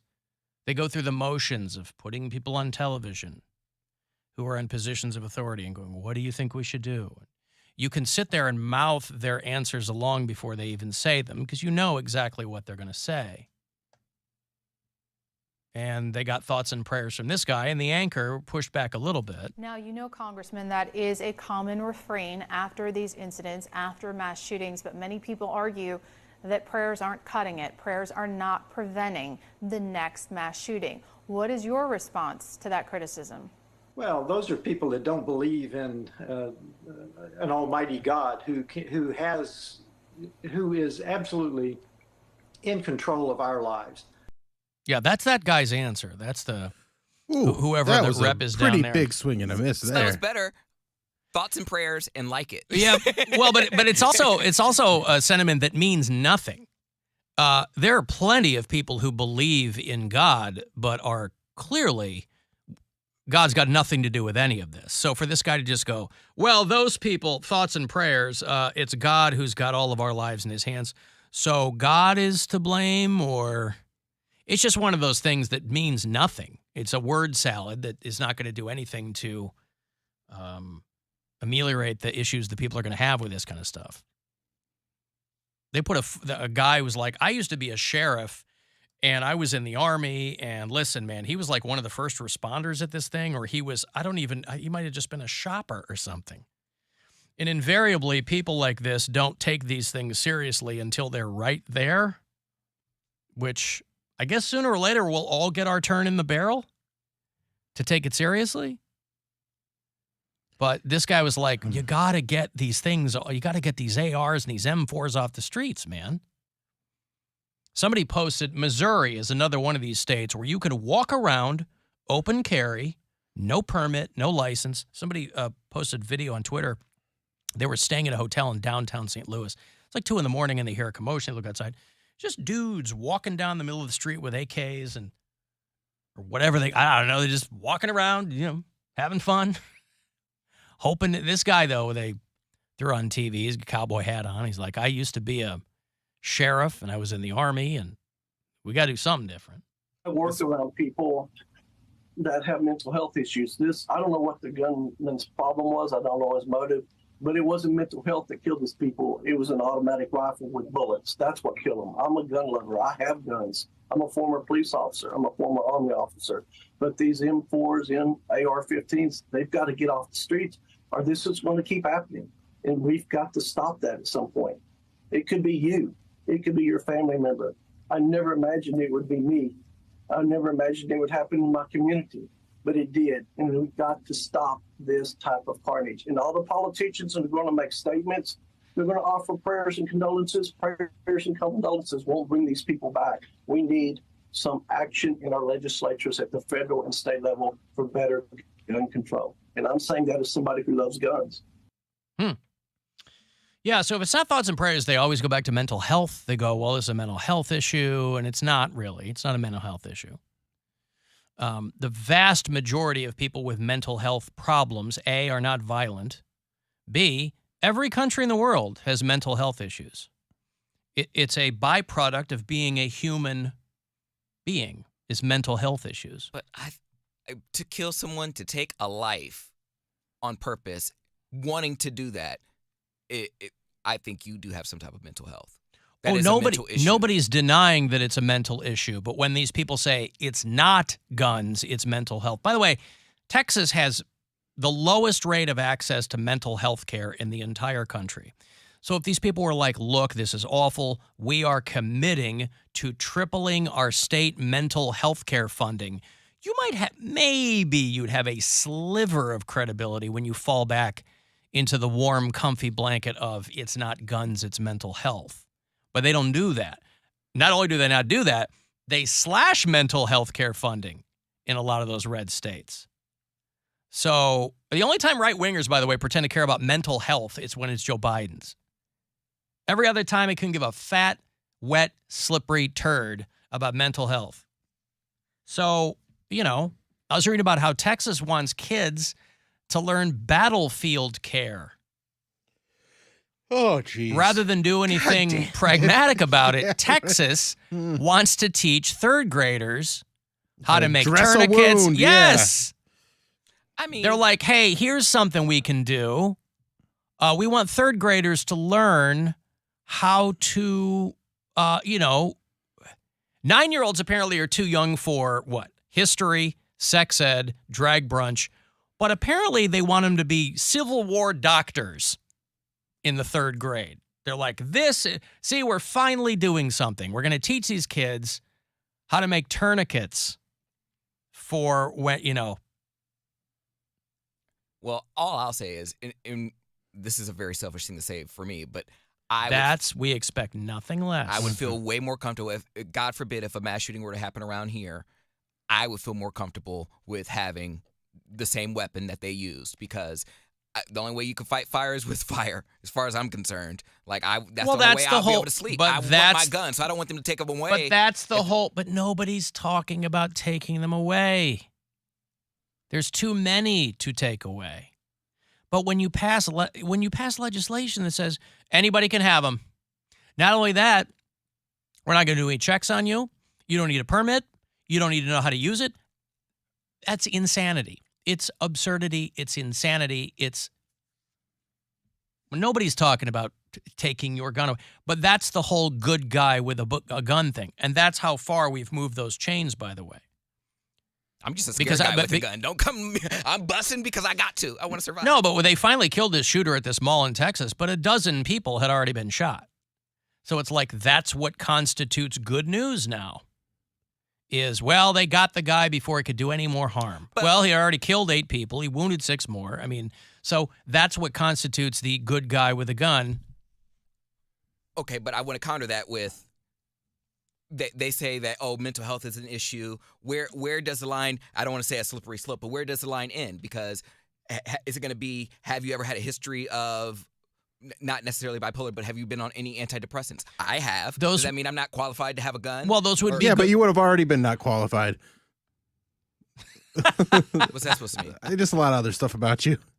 Such as? But also, but to Poundcake's point, in those states, they don't care.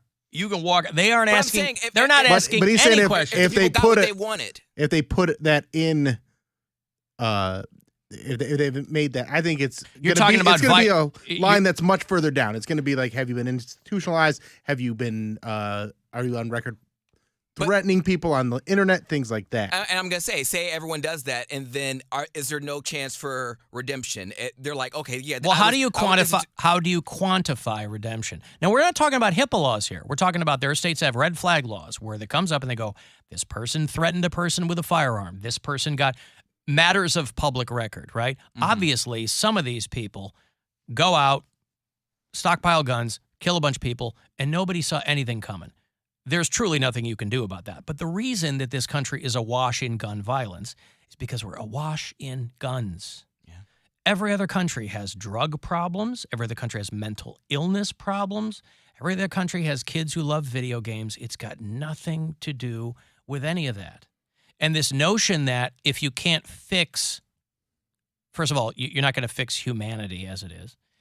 This notion that you can't do anything because you can't do all of it is silly. And again, these are the exact same conversations we all have every time this happens. But again, you're trusting people to do their job exactly right. Like the people. What people?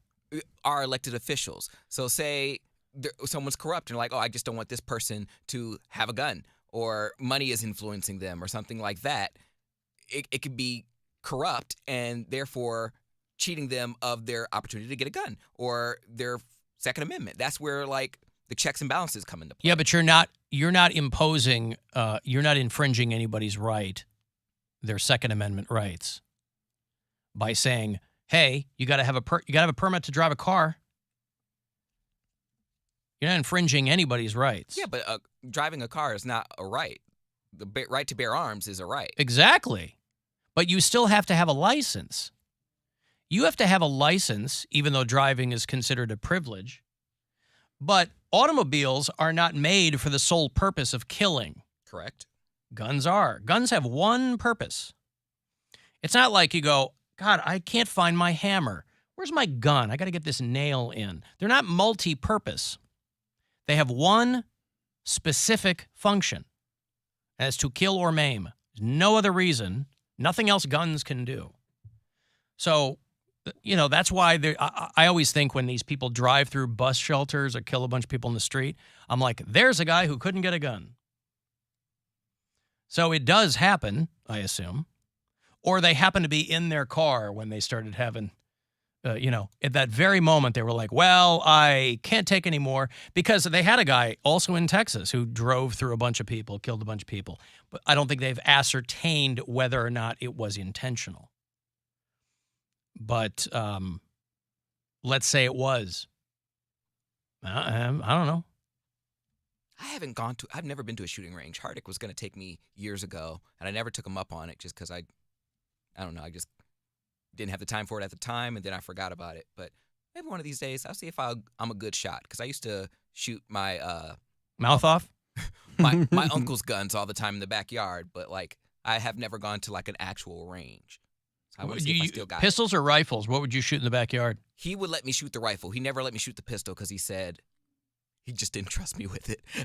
He said the rifle. Wow, imagine your own relative goes, I don't trust you with a gun. I was young. Let me give you the rifle and not the handgun. Because I didn't like shooting the rifle because he was like, all right, it's going to hurt a little bit. I was like, it's going to hurt. I was like, what am I going to? He said, it's going to feel like getting punched in your arm. And I was like, kickback. I was like, I don't want to get punched in my arm. So I didn't like shooting the rifle. I was like, I want the pistol. He said, no, you're too eager. I don't want you using the pistol. I was like, I want the pistol.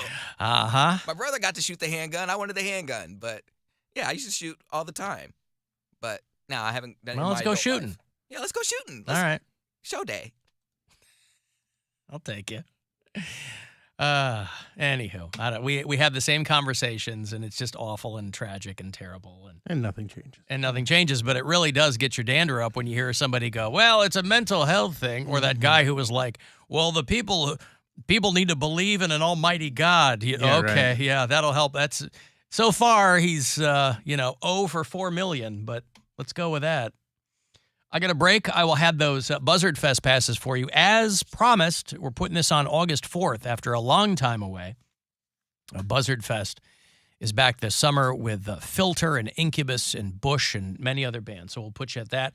35192 and a text for anything else, and we'll be back. It's the Alan Cox Show. Everywhere on our free iHeartRadio app. Or whatever smart device you have. Just tell it to play the Alan Cox Show on iHeartRadio. Every September, the biggest names in music take the stage at our iHeartRadio Music Festival. Taylor Swift, Green Day, Rihanna, 2 nights. Luke Bryan, Mariah Carey, on one stage. Jay-Z, Carrie Underwood, Elton John. And once-in-a-lifetime collaborations you'll never see again. Can you believe this? Lady Gaga and Sting. The police are here. How you doing? Florida Georgia Line and Backstreet Boys. Such an amazing honor. Mary J. Blige and Prince. Mary, pleasure's all mine. Justin Timberlake and Shawn Mendes. Never done this before. No Doubt and Pink. This September, our iHeartRadio Music Festival returns to Las Vegas. You can buy tickets to be there with us before this year's lineup is even announced. Capital One cardholders get first access to tickets starting this Wednesday at 1 p.m. Eastern, 10 a.m. Pacific for 24 hours only or while supplies last at iHeartRadio.com/festival. We'll see you at our 2023 iHeartRadio Music Festival. From the Mr. Hero Taste You Crave Weather Center, WMMS Weather. We will have showers moving in, maybe even a few rumbles of thunder overnight. Temperatures are going to start Tuesday right around 50 with those showers lingering. But then we should see clearing later in the day as temperatures top out in the low 60s. Upper 60s with sunshine expected for our Wednesday. More sun with a few clouds Thursday with highs in the mid 70s. This report is sponsored by Dunkin'. If you're a Dunkin' Rewards member, every Monday in May, you get a free medium hot or iced coffee with any purchase. Not a member? Join on the Dunkin' app. Dunkin' Rewards. America runs on Dunkin'. Limit 1 per member per Monday. Additional charges and terms may apply. Participation may vary. Limited time offer. Your afternoon drive is brought to you by the Ken Ganley Auto Group, Ohio's #1 automotive retailer.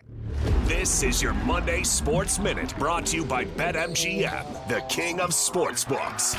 2 NBA playoff games tonight in the East. Game 4, Knicks versus Heat in Miami. The Heat with a 2-1 series lead, and they are 4.5-point favorites at home. Over under total just 206.5. Only one game so far this series has not gone over that number. Individually, Jimmy Butler at 28.5 over under.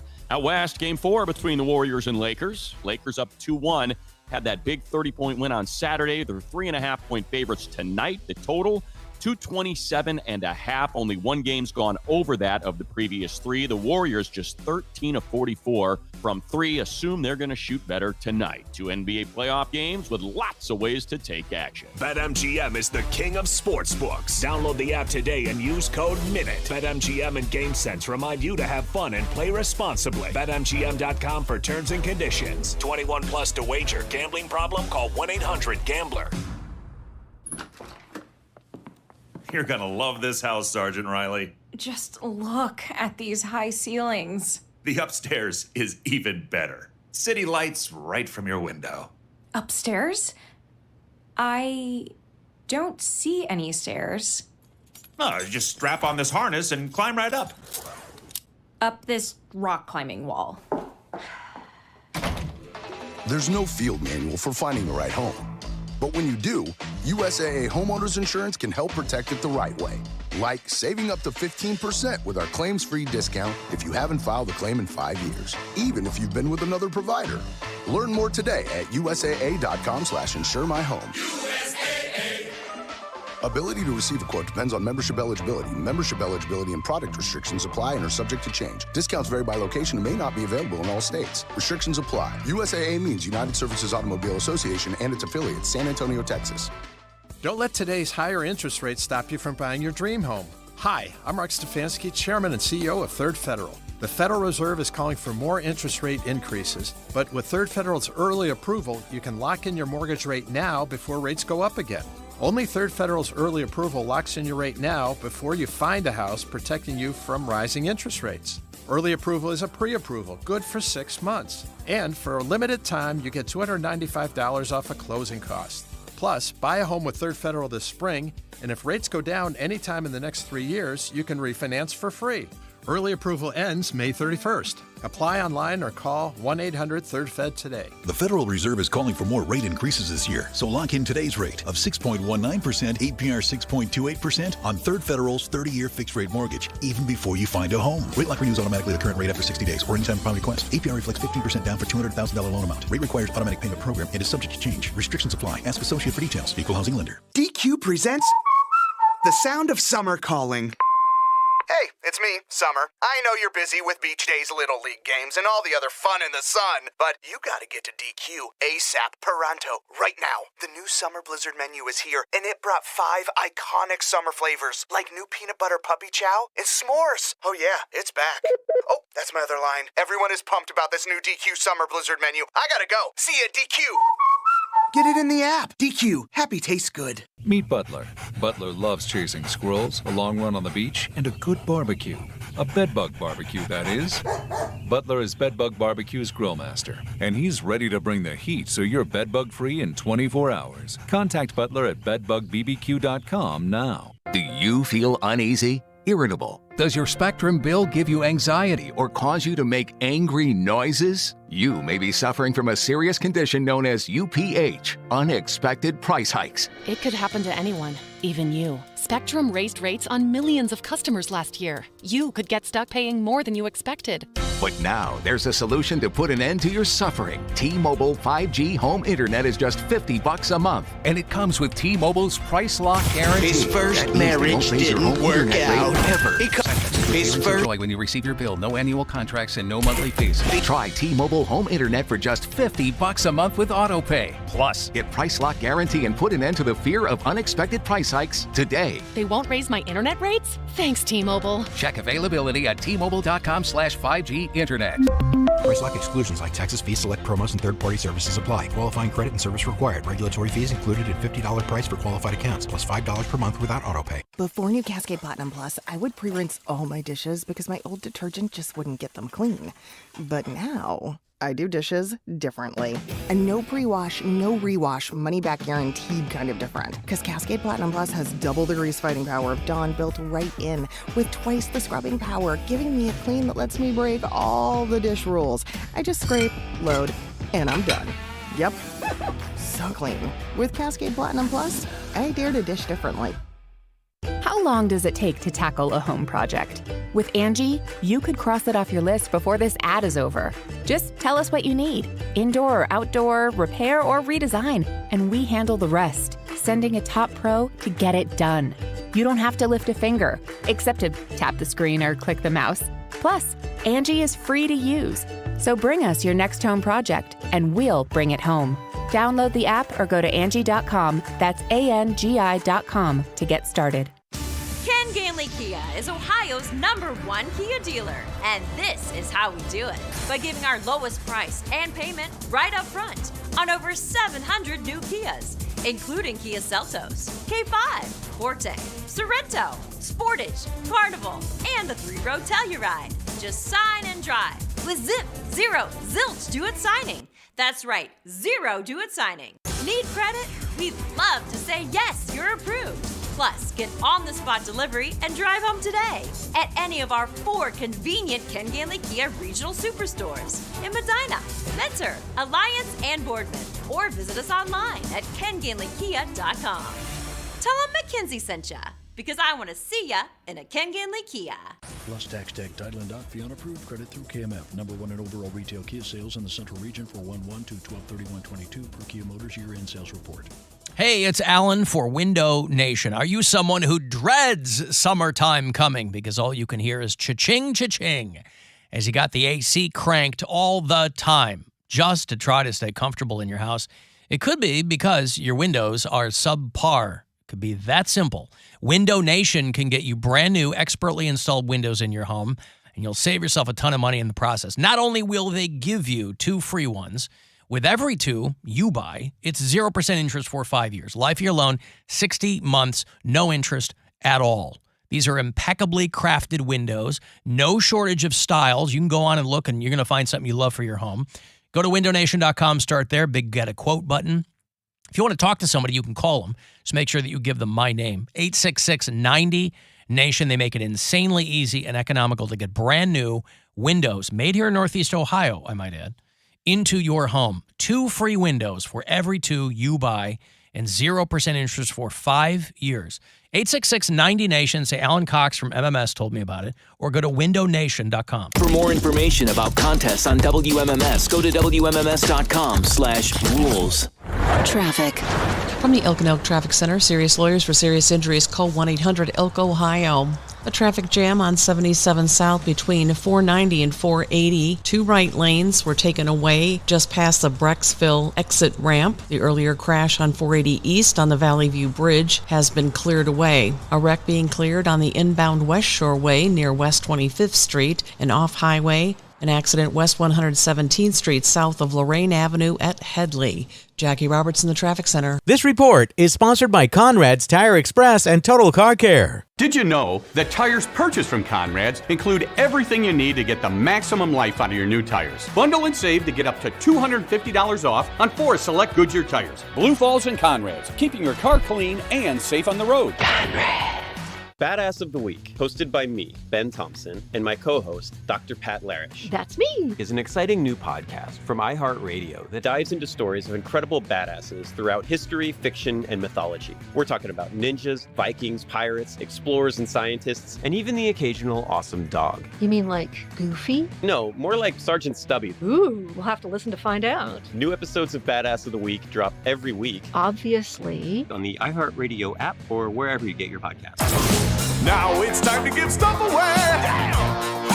Alan Cox. Time to give stuff away. All right, after being gone for 23 years, it's the return of Buzzard Fest. Would you like to join us? We'd love to have you. Friday, August 4th at Victory Sports Park in Northridgeville. We're bringing Incubus to town. Bush, Live, Filter. The Patrick Brothers from Bay Village, Ohio. Welshly Arms, the Kaleidoscope Kid, Winona Fighter. Tickets, info, everything else at buzzardfest.com. Come along with us, won't you? Caller 10, these are yours. Good luck. 216-578-1007 or 800-348-1007.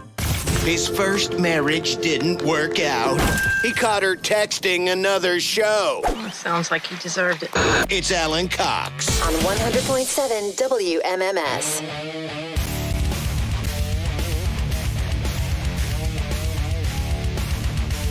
Guardians baseball tonight, 6:10 is the start. The Detroit Tigers in town. So we'll slip out a little early, around 6 o'clock. Make way for Guardians baseball. Remember, as this month continues, you can use the promo code POOF, PWF, for 20% off at CLE Clothing Company. I don't know why I think it's further in the month than it is. We're only a week in. Today's May the 8th, by my math, by this calendar I'm looking at. And so all month long, you can use the promo code POOF. If you find yourself in one of CLE Clothing's stores, just use it when you check out. If you want to shop online, you can do that as well. clevelandclothing.com. Just type POOF in as your promo code. And you'll get 20% off, no matter how many times you use it all month. There's not a maximum. There's not a minimum. Let's say you went in and you're like, wow, I I really like this because they've got a million things. It's not just shirts and jackets and things. You go, oh, I need a new can koozie. So the kids are calling them, right? Koozies.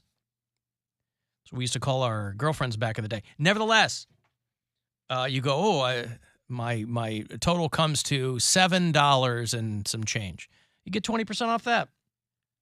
Simply no way to know how much that would be, but there it is.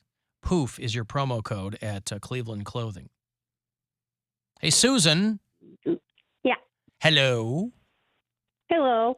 Poundcake's wrong about we have the right to bear arms. We actually have the right to bear arms for a well-regulated state militia. Because if there are any problems in Cleveland, you would have to send a horse or a train to go get help because you didn't have phones or cell phones. Well, the issue is it has been interpreted for many, many decades now as the individual right. That's how it's been interpreted. How you know you're not wrong, but you're not going to have the gun company. And there have been say no. And there you got to start somewhere. But there have been no shortage of people making that distinction. There's a clip that was going around for a while. I don't know if it still is, but you can find it. There's a guy named Warren Burger, and he was the Chief Justice of the Supreme Court in the late 60s. I think Nixon appointed him. And when he retired 30 years later, and he was a Republican. Granted, in the 60s, Republican and Democrat kind of were different things than they are now. But when he retired, and this is the Republican Chief Justice of the Supreme Court, said that the language of the Second Amendment was never meant to have anything to do with individual gun rights. He called it a fraud on the American people. But that also coincided with like the NRA transitioning from a sportsman's organization to a lobbying arm. And so there are a lot of things that were in flux there over the past 50 years. But the notion that nothing can change, that, well, this is what it is and we're just going to be held hostage in our own country, that's nonsense too. So I would be lying to you if I thought I even remotely knew what the solution was, but it's certainly, we've certainly haven't tried anything yet. But the thing is, so we Alan, can't say anything's failed. What's scarier, an individual with firearms or a group of people with firearms? That's well regulated? What do you mean?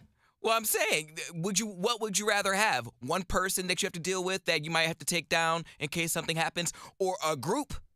Just to say, I don't understand what you're saying. Like an army? Yes, a well-regulated militia. Like, do you? But that's the United States. That's the military.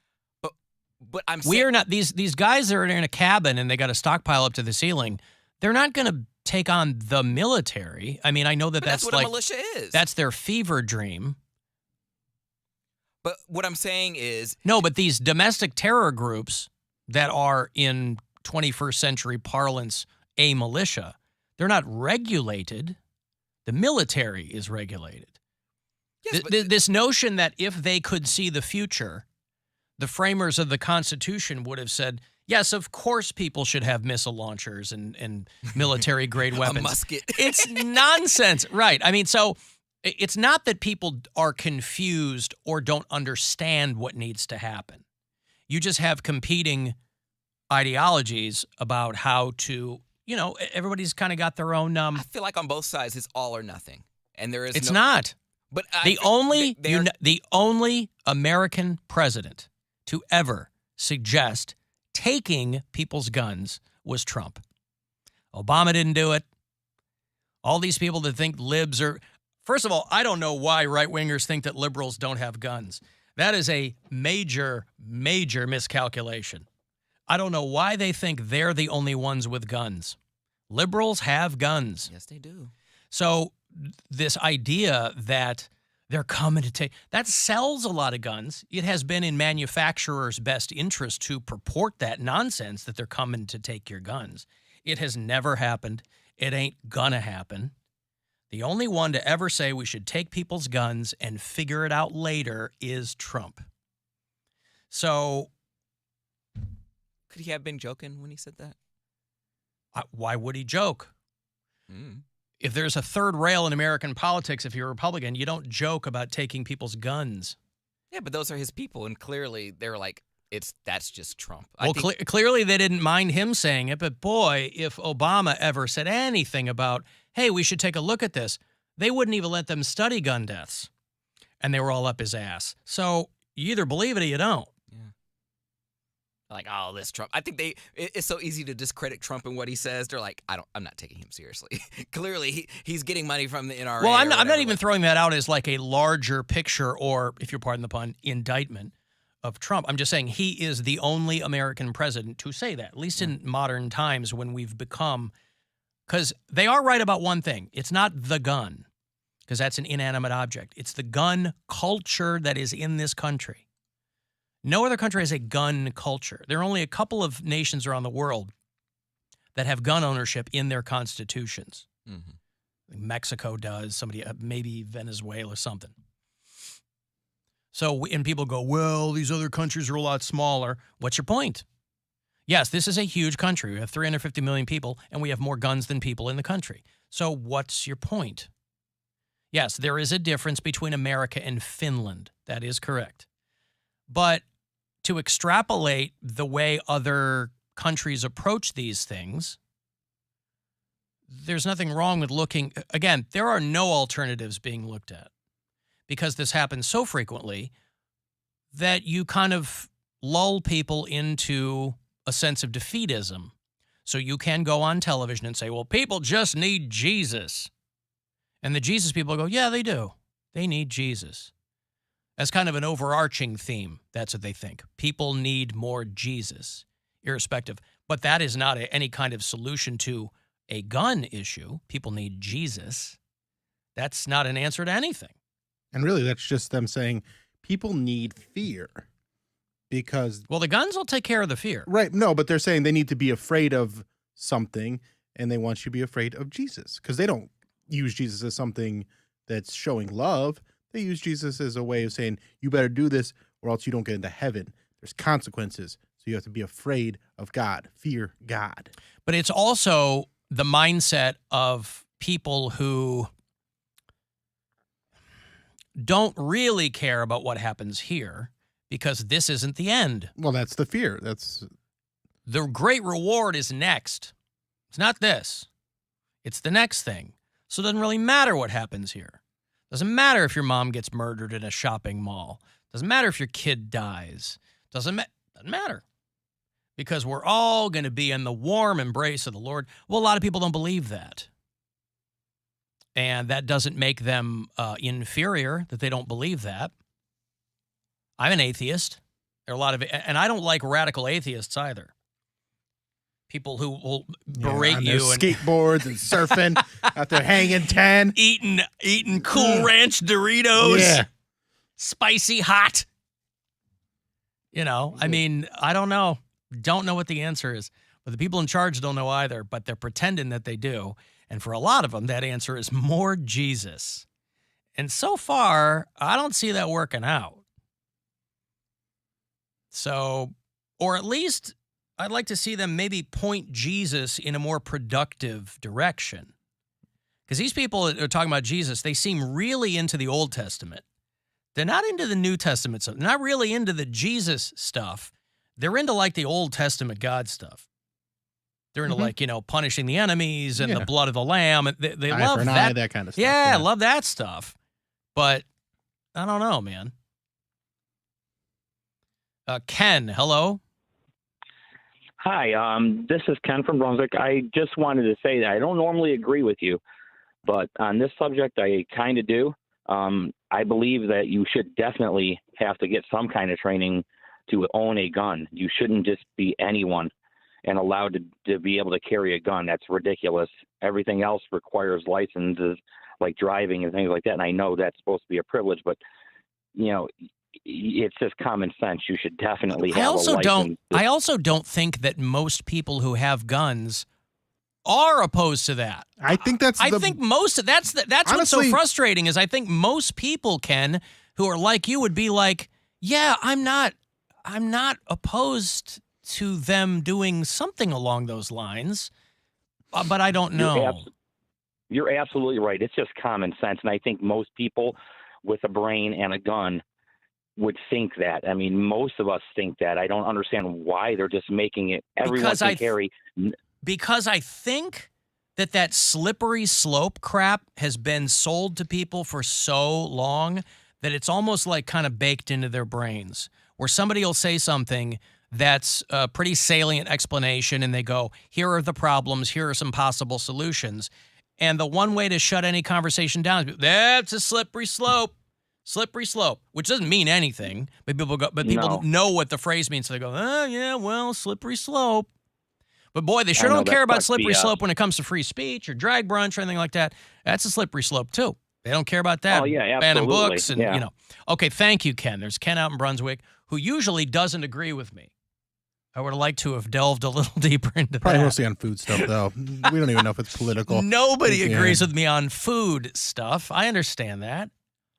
I saw that we are now third in raspberry production. What the hell is going on? Man, we can't get anything going. Third. Sorry, we're fourth. We've been overtaken at third. Did you know that we were the world's third top raspberry exporter? Everyone knows that. I didn't know that. You gotta know that. Oh, and I eat a lot of berries, and I didn't know that. Morocco has leapfrogged the United States to become the world's third top raspberry exporter. They're exporting raspberries and blueberries. Man. So we're just everywhere we turn. What do you think? Let's see. They also are now the third global tomato exporter, overtaking Iran and Spain. Did you know that so many of the world's tomatoes came from Iran? I didn't know that. I don't know who the top raspberry exporter is in the world, but we've been leapfrogged, or is it leapt-frog? Leaped-ed What's frog. the what's the tense of that? Leapted frog? Leaped-ed. Leapted frog? Mm-hmm. Boy, that's clunky. English is a tricky language. It really is. It's got a lot of weird rules. Yeah. Well, anyway, usually if you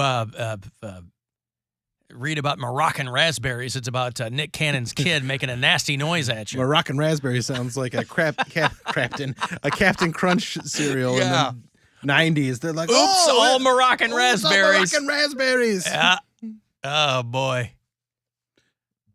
Well, listen, I don't know the last thing that Morocco overtook the United States in. It might have been something of very little consequence, but we're looking at raspberries now. And as a regular raspberry consumer, and if you're like me, you know these things aren't cheap. So I don't know. As somebody who eats a lot of blueberries and raspberries, I guess I'm contributing to the GDP of Morocco. I don't even know where Morocco is. I'm terrible with geography. I couldn't even tell you where it is. I think it's in Africa. But Northern Africa. Okay. Underneath Europe. Okay. Well, yes, Africa is underneath, below Europe. Directly yes. below, like, Portugal and Spain. Okay. Yeah. So at least I know the continent it's on. But other than that, I would not have known where Morocco is. Poundcake's probably got an Airbnb he's ready to go stay at that he found on Zillow. If he wanted to go there. Because that's like one of those destinations I feel like is on your bucket list. You want to go to Morocco? It is, but it's also dangerous. Yeah, it's not like, well, it's funny because all these, I can't tell. I have a friend. Go ahead. Saudi Arabia, at least their tourism bureau is like, hey, we want gay people here spending money. But like they cut gay people's heads off and things like that. So you see a lot of Admiral Akbar, it's a trap memes going around because, a country is going to have all kinds of wacky ideas, but they also are trying to get people to come and visit because tourist money is nothing to sneeze at. So, yeah, someone sent me that Saudi Arabia is now open to like gay tourists, even though it goes against like their bylaws. I'm like, I don't trust that. Well, that's what I'm saying. I don't know if I would be booking my flight to Riyadh right now. Because I have a friend of mine, one of her really good friends is Egyptian. She's from Egypt. Like she moved over here and she goes back every other every other year. And she's like, we should go with her. I'm like, no. She's like, well, we have, if we have someone on the inside, like it's fine. As long as you know someone, she can tell us where to go and where to avoid. I'm like, no, I'm not going. She's right in between Israel and like Egypt, like right in that little triangle there. That is like the most dangerous part where they're always fighting and bombing people. I ain't going over there. Nor should you. It's like, Just go over. No. Just go. No. Come on. It's a super small town where she's from too. I forget the name of it. They want you to go. No, I'm not going. Plus, it's like a $3,000 plane ticket. We looked into it. We were going to go because I'm like, that is a bucket list. It's not cheap to get over there. And I'm like, I might not come back. She's from like Safaga or something like that. Careful. Okay, all right. I mean, you can say it, but. Oh, my God. I'll take your word for it. Bill, why are you trying to get Poundcake to go? Why are you driving so hard to get him to Egypt? We don't want a little Poundcake getting hurt. I just want him to experience You want me to do the Poundcake Sports Break live from Egypt? Hey, we're in Cairo. I just think it'd be good for him. All right. Just, open up some of his views on the world. You could see the pyramids of Giza, right? They're not Giza. Pardon me? They're Giza. Are you joking? Yeah. I don't believe it. I believe him. I have to go to break. If you want to send a text, 35192. I'll have those Clutch tickets for you on the way back if you want to go see them. And you can listen wherever you are on that iHeartRadio app.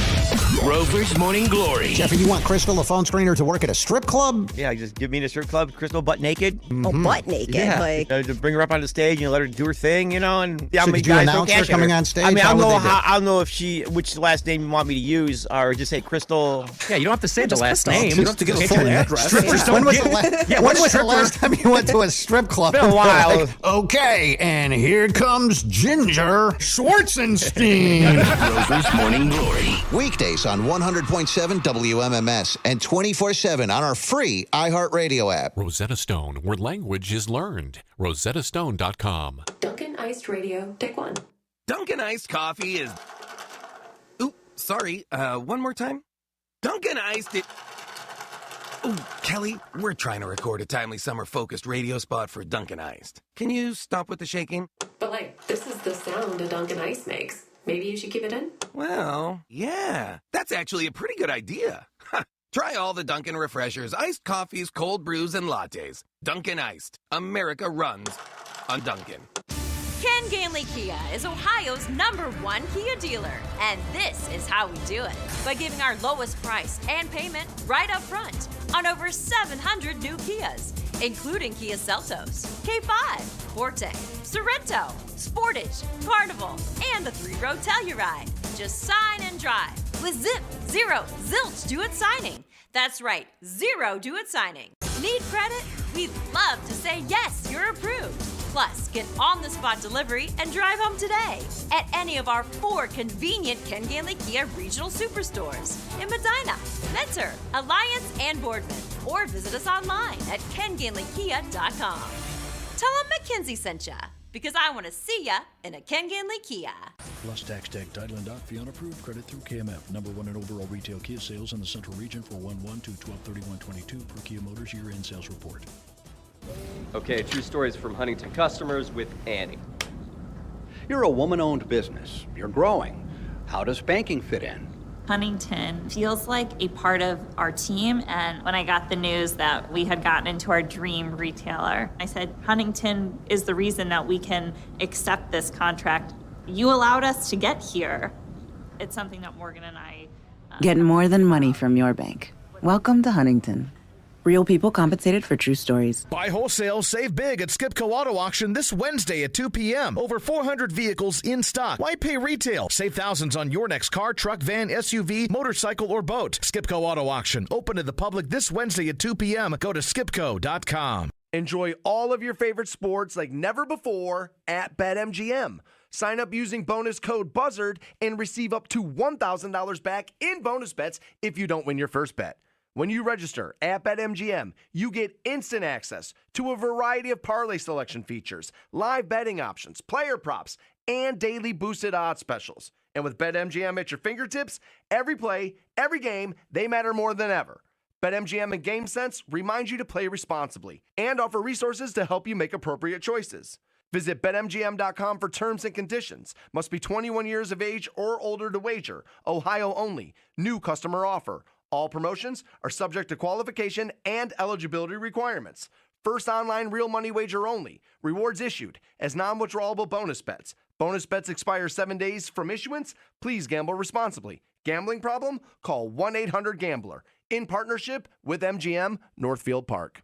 Getting a Jersey Mike's sub top Mike's way with onion, lettuce, tomatoes, oregano, and the juice is the bee's knees. Actually, it's better than the bee's knees. I mean, what's the purpose of knees on bees? They don't crouch, they just buzz around. But Mike's Way has a purpose, topping your sub the authentic Jersey way. It's the cat's pajamas. Wait, cats don't wear pajamas. Mike's Way is better. Let's just leave it at that. Get your sub top Mike's Way. Jersey Mike's, a sub above. Diamonds Direct invites you to join us as we celebrate all the moms in our lives. This Mother's Day, we're giving Mom more to say thank you for all she does. With every fashion jewelry purchase of $2,500 or more, we'll give Mom a free customizable diamond initial pendant valued at nearly $800.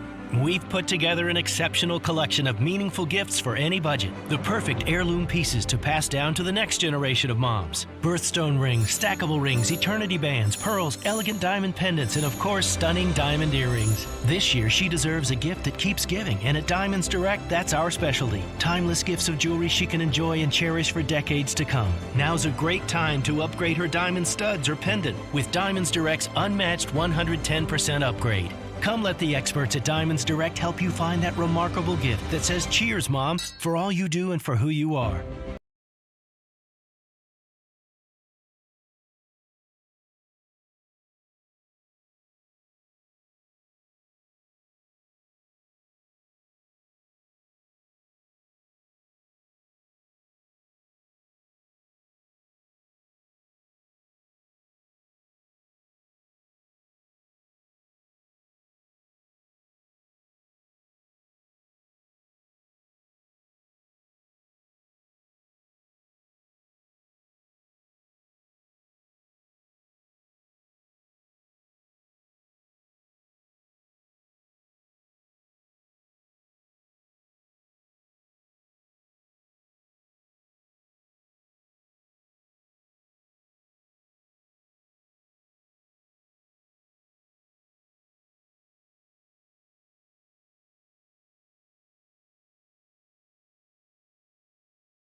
figured you suffered enough. The Alan Cox Show.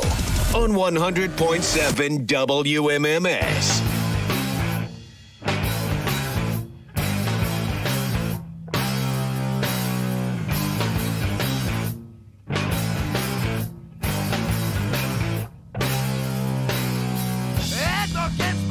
Judgments, I went walking out that door. I smiled at one person, then I nodded 2, 3 more. One man asked me for $1. I asked him what it's for. He said, I have seen them. I said, okay, it's yours. And that's featured on the MTV. The local high school lets out and the town becomes anarchy. Bodies are crashed, skin marks are measured. The stories in the paper, you may read it at your leisure. Get up!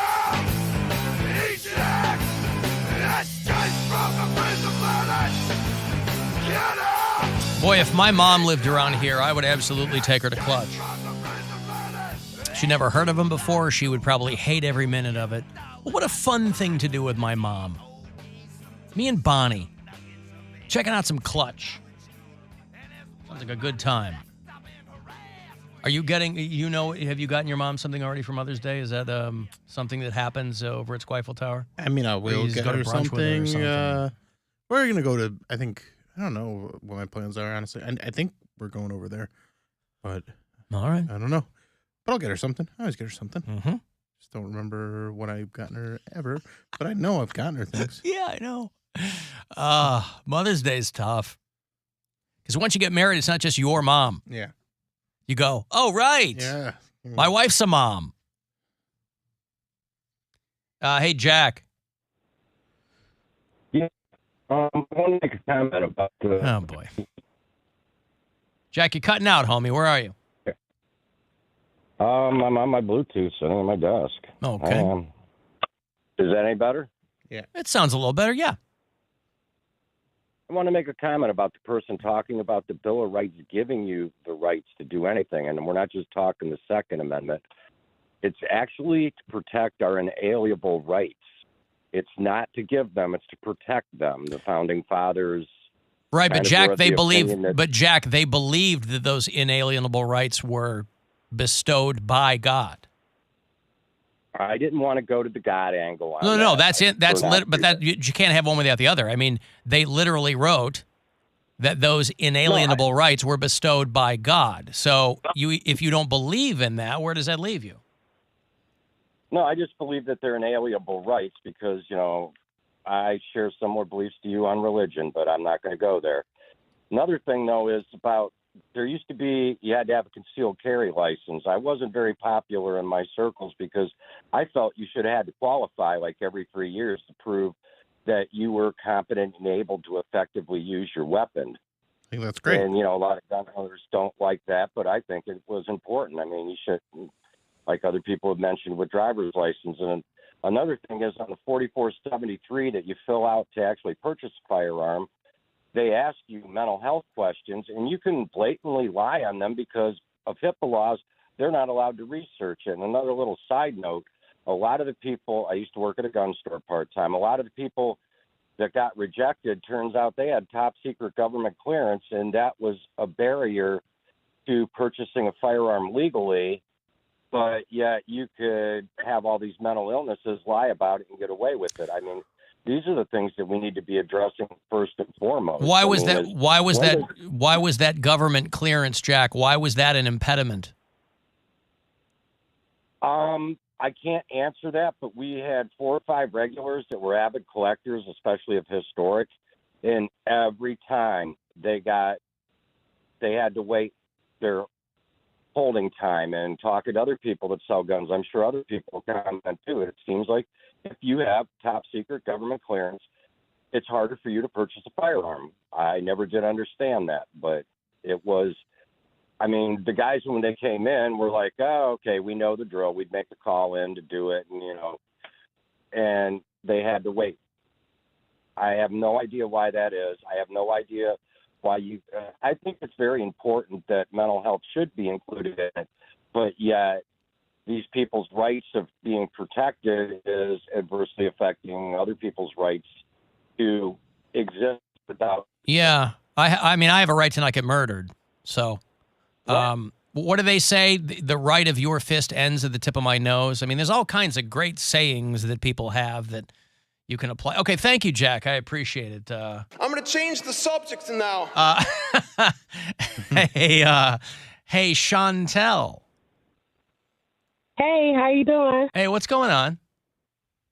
Nothing much. I was talking to Poundcake because he was talking about Egypt and how he don't want to go. He's scared to go. My youngest son, who goes to Kent State, he's currently in Egypt. And he's in Cairo, Egypt, and he went there for school because they offered him a scholarship. And I didn't know that there's actually a U.S. college there. Yes. And it's students that go there like from all around the world or whatever. And he's having the time of his life, and he do not want to come back. Well, he's a straight man, correct? Yes. Right. Well, I mean, that's Yeah. that's kind of the difference. When we're talking about a guy like Poundcake, who is, spoiler alert, not straight, might have a difficult time. Your son's at the American University. Yes. Yeah. Yeah, black in Africa, no big deal. Gay in Africa, kind of a big deal. Matter of fact, A bigger deal. black and gay in Africa. If you're white and gay in Africa, they're like, oh, well, he's clearly not from around here. He belongs to some European country. We don't want to bother him. But black and gay, yeah, they don't. Mind you, your son would know all about this. Poundcake would know nothing about it because he's never been there. Your son is matriculating there in Egypt. This is all speculation. Chantel's not the gluten-free bread lady, is she? Yes, it is. Yes. Gluten-free bread. Yes. Gosh, Chantel, like 100 years ago called, and I just loved her talking about gluten-free bread. It just made me. How old is your son? My youngest son, he's who's in college. He's 22. Wow. Well, as a 23-year-old woman yourself, Chantel, you should be. I don't know how that math works out, but you certainly can't be any older than 23 or 20. No, I'm 45, and then I have a daughter that's 24, and my oldest son is 28, and I'm a grandmother of three. Look at three you. little boys. Well, you sound as young as the day we first met, Chantel. Okay, good. Thank you. I appreciate that. All right, have a good day, guys. Bye. Bye. There's Chantel, the gluten-free bread lady. I still want to go to Egypt. Why don't you just go where you want to go? It's not like they look at your passport when you get to the airport and it has the gay stamp on it, and they say, "Look, could I see you over here?" And they're standing there with a scimitar, and I mean, you don't think there's gay students at the American University in Cairo, for God's sake? No, I know there have been friends of mine that have like gone to like Abu Dhabi or like Dubai, and they were gay. I'm in my head too much. It's what I do. I'm in my head too much, and this would be a bucket list type thing. I can't not go. There's been times where I've done things that I really wanted to do that I really shouldn't have. But also places like Dubai, though, those are like Vegas in the Middle East, right? I mean, Vegas is a desert city. Dubai is too. Those are places that like want people to come there. They're just like giant amusement parks, and they want people from all over the. They're going to whisper about the fact that the culture is not all that welcoming, but they want people coming there and spending their money.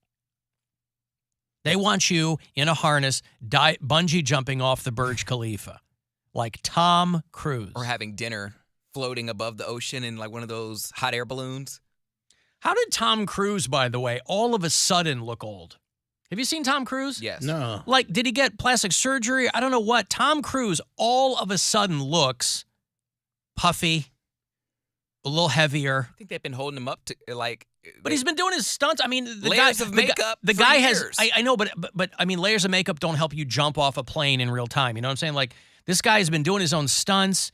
It seems like all at once Tom Cruise looks human now. How long ago did Jack Reacher come out? Because I watched that, and that was like 10 years ago. Okay, yeah. He had old man abs in that. Like, it was like a body that used to be like ripped. No, but for his age, in great shape. Like even Maverick, he looked like still pretty tight. Yeah, this summer he'll be 61. Because that whole generation of actors, they're in that age group now, right? They're north of 60. So like Brad Pitt, Clooney, Tom Cruise, all those guys. That's like in their age group. And Tom Cruise he's colored his hair the whole time or whatever, but he has always like seemed to defy time. But the last few Maybe it's a bunch of pictures from one event where he just doesn't look his best. I don't know, but he looks like he had a little bit of work done. If he had an eye lift, I don't know what he had done, but he just looks, all of a sudden, looks strange. Maybe it was inevitable. Jack Reacher was 2012. Okay, yeah, I saw him because I was like, ooh, there's a shirtless scene with Tom Cruise in it. And he comes walking out, and I'm like, oh. I'll tell you what you need to watch is the television show of Jack Reacher. That show's great. It's awesome. They cast a guy who looks the way Jack Reacher was supposed to look in the book. Alan Cruise, Richardson, Alan Richardson from the Hunger Games back in the day. You'd love that guy. Okay. Super tall, plenty Big, of tall, shirtless buff, scenes. Blonde dude, yeah. What is it on? It's on Amazon Prime. Amazon Prime, yeah. Okay, I got that. If you want to leave us voicemails, you always can. The After Hours line is available to you. It is 216-986-8903. Hi, Alan. I was just throwing some towels into wash, and I said to myself, wow, that's a big load.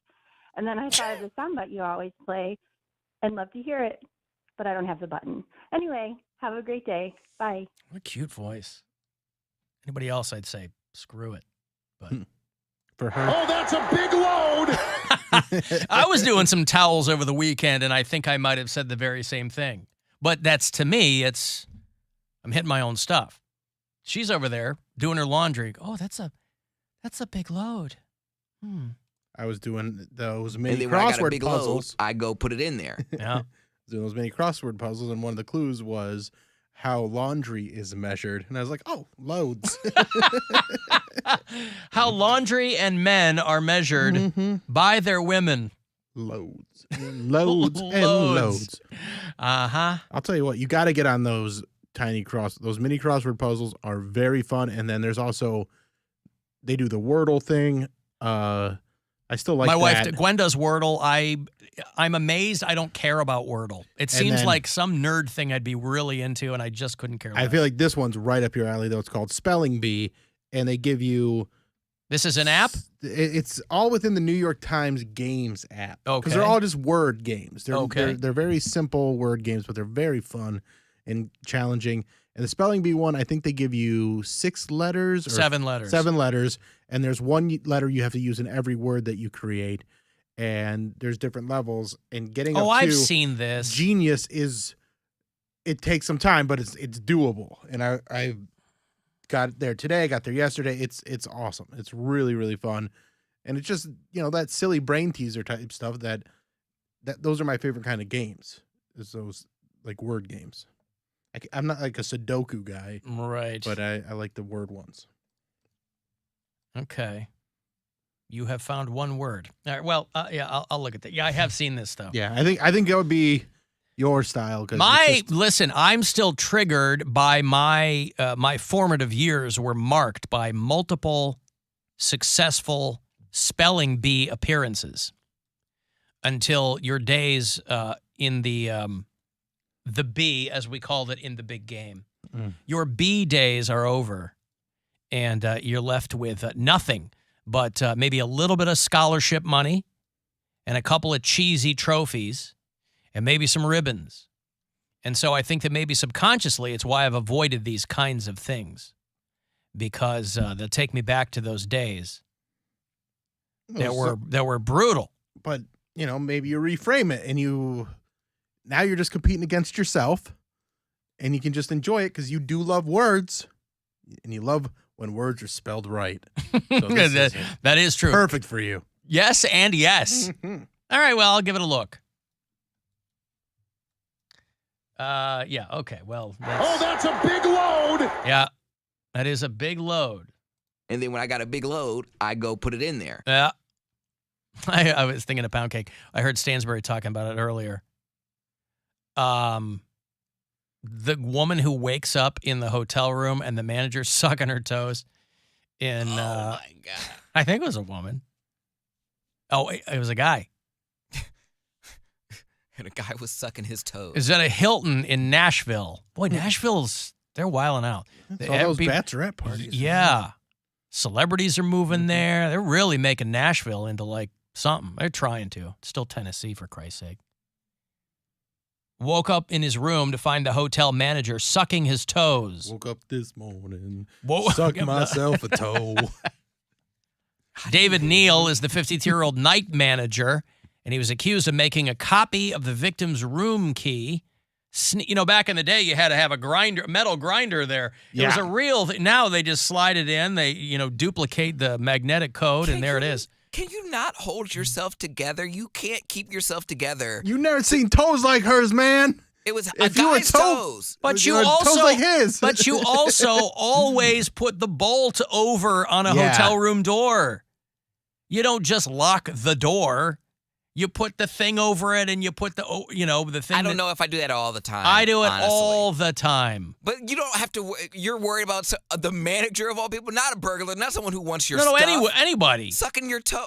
Well, no, nobody's going to go to bed thinking that they're going to wake up somebody sucking their toes. But that also confirms one of my biggest fears too. Is like when you sleep with a foot hanging out.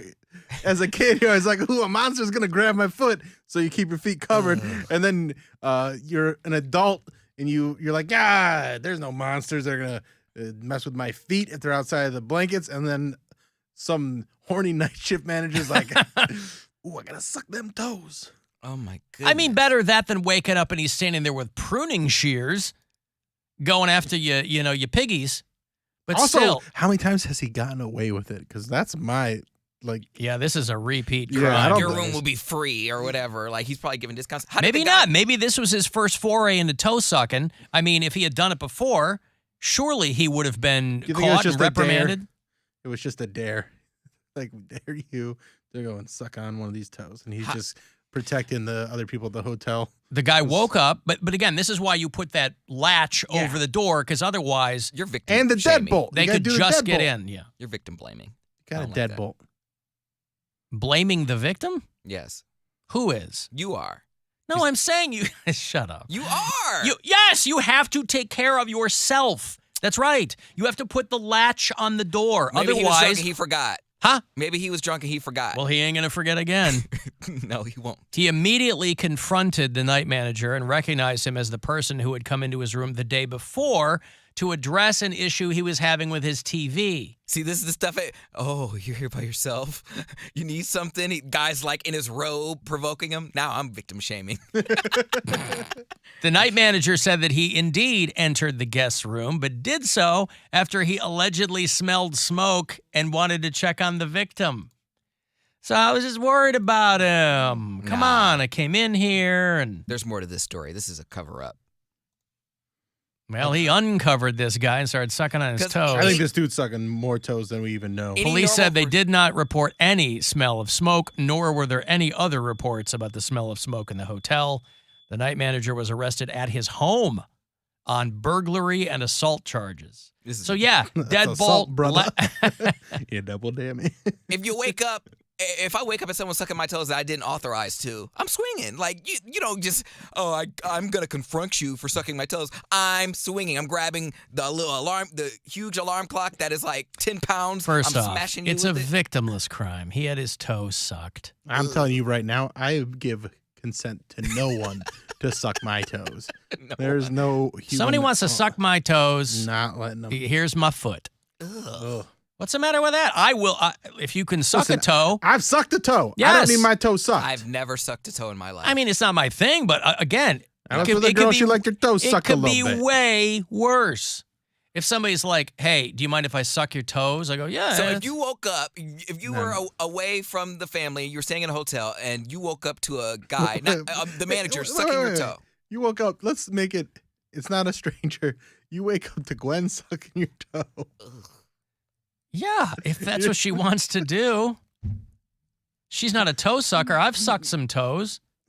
I'm like Jables and Cage. We don't mind sucking on toes. Like I said, I'll do it if it's something that the girl's into.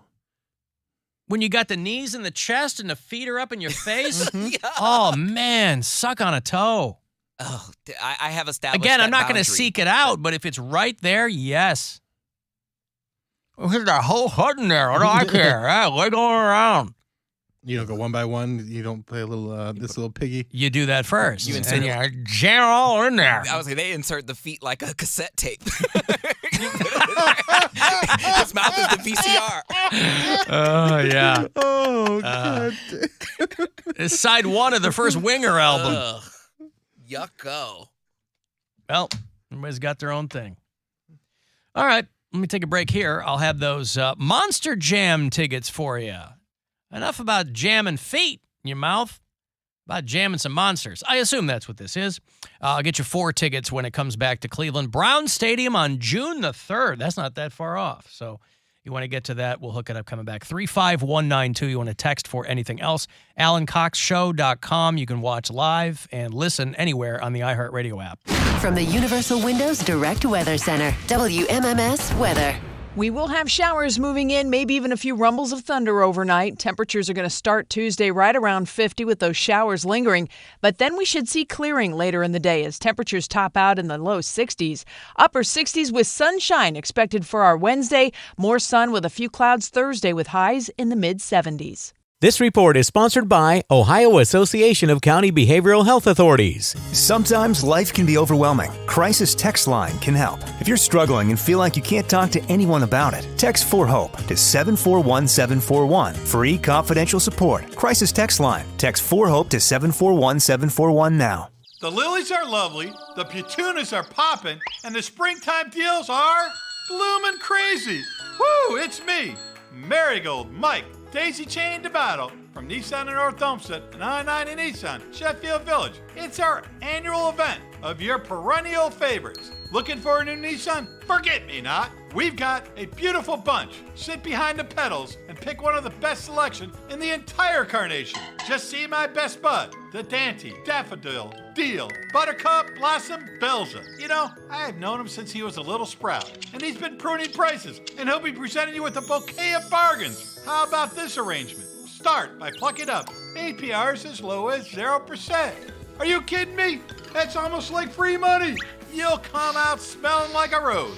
So plant yourself at Nissan in North Olmsted and I-90 Nissan. Why? Because the deals are so good.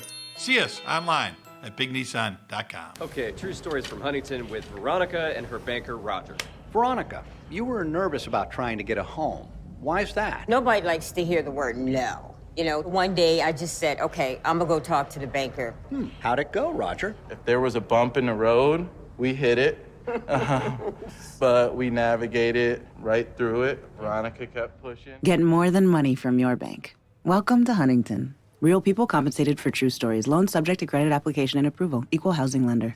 Life's better with an auto policy from American Family Insurance. No matter what dreams you're driving towards.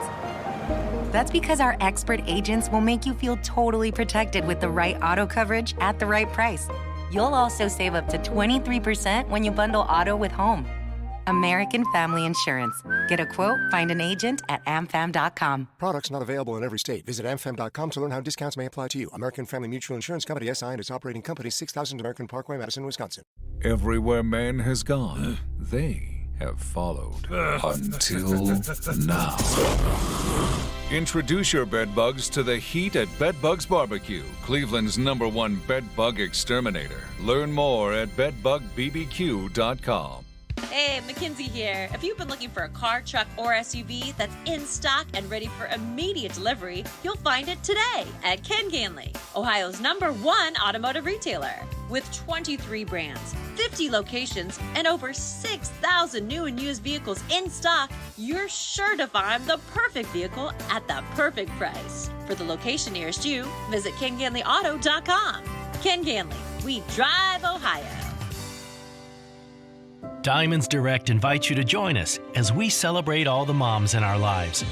This Mother's Day, we're giving Mom more to say thank you for all she does. With every fashion jewelry purchase of $2,500 or more, we'll give Mom a free customizable diamond initial pendant valued at nearly $800.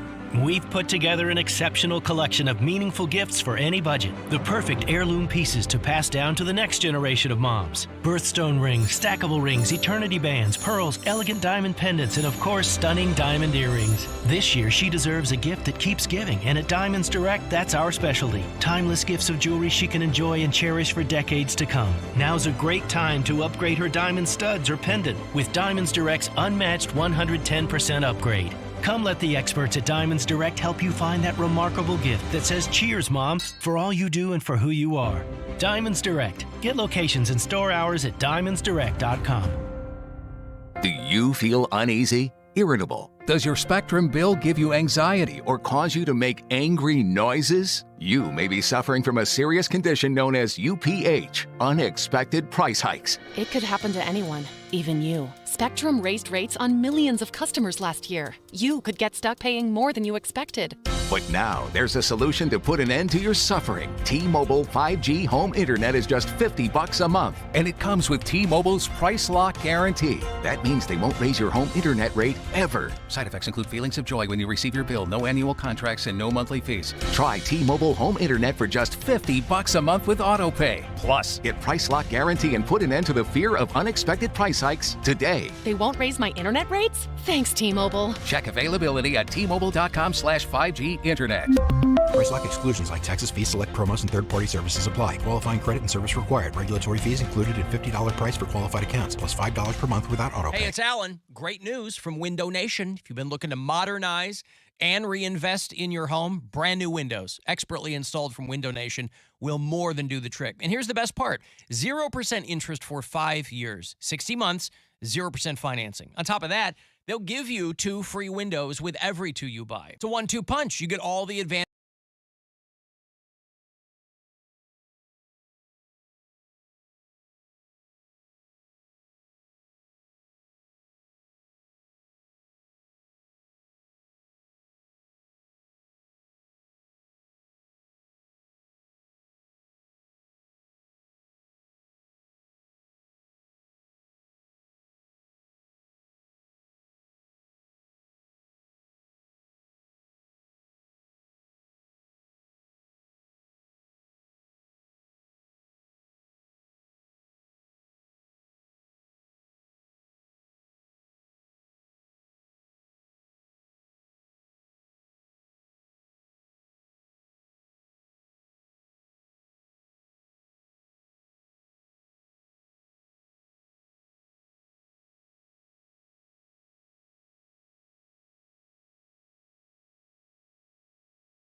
I get you 4 tickets for Monster Jam. Gravedigger, El Toro Loco, Max D, and many more of your favorite Monster Jam trucks.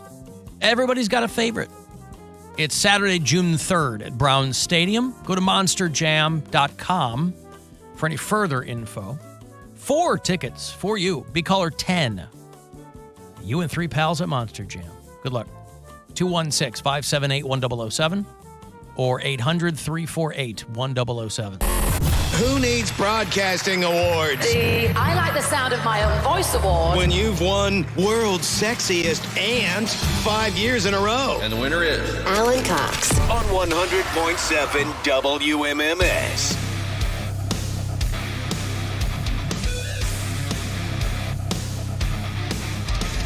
Guardians baseball tonight, 6:10. Right around the corner at Progressive Field. They start up against the Detroit Tigers, first of 3. And then they'll hang out for a bit. The Angels of Anaheim are in town.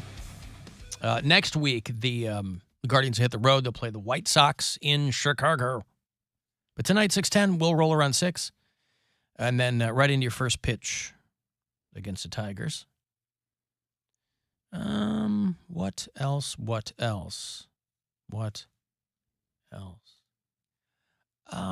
Why is Mary not here for the feet conversation? She's gone. I don't know what to tell you. She's in New York. I don't control the woman.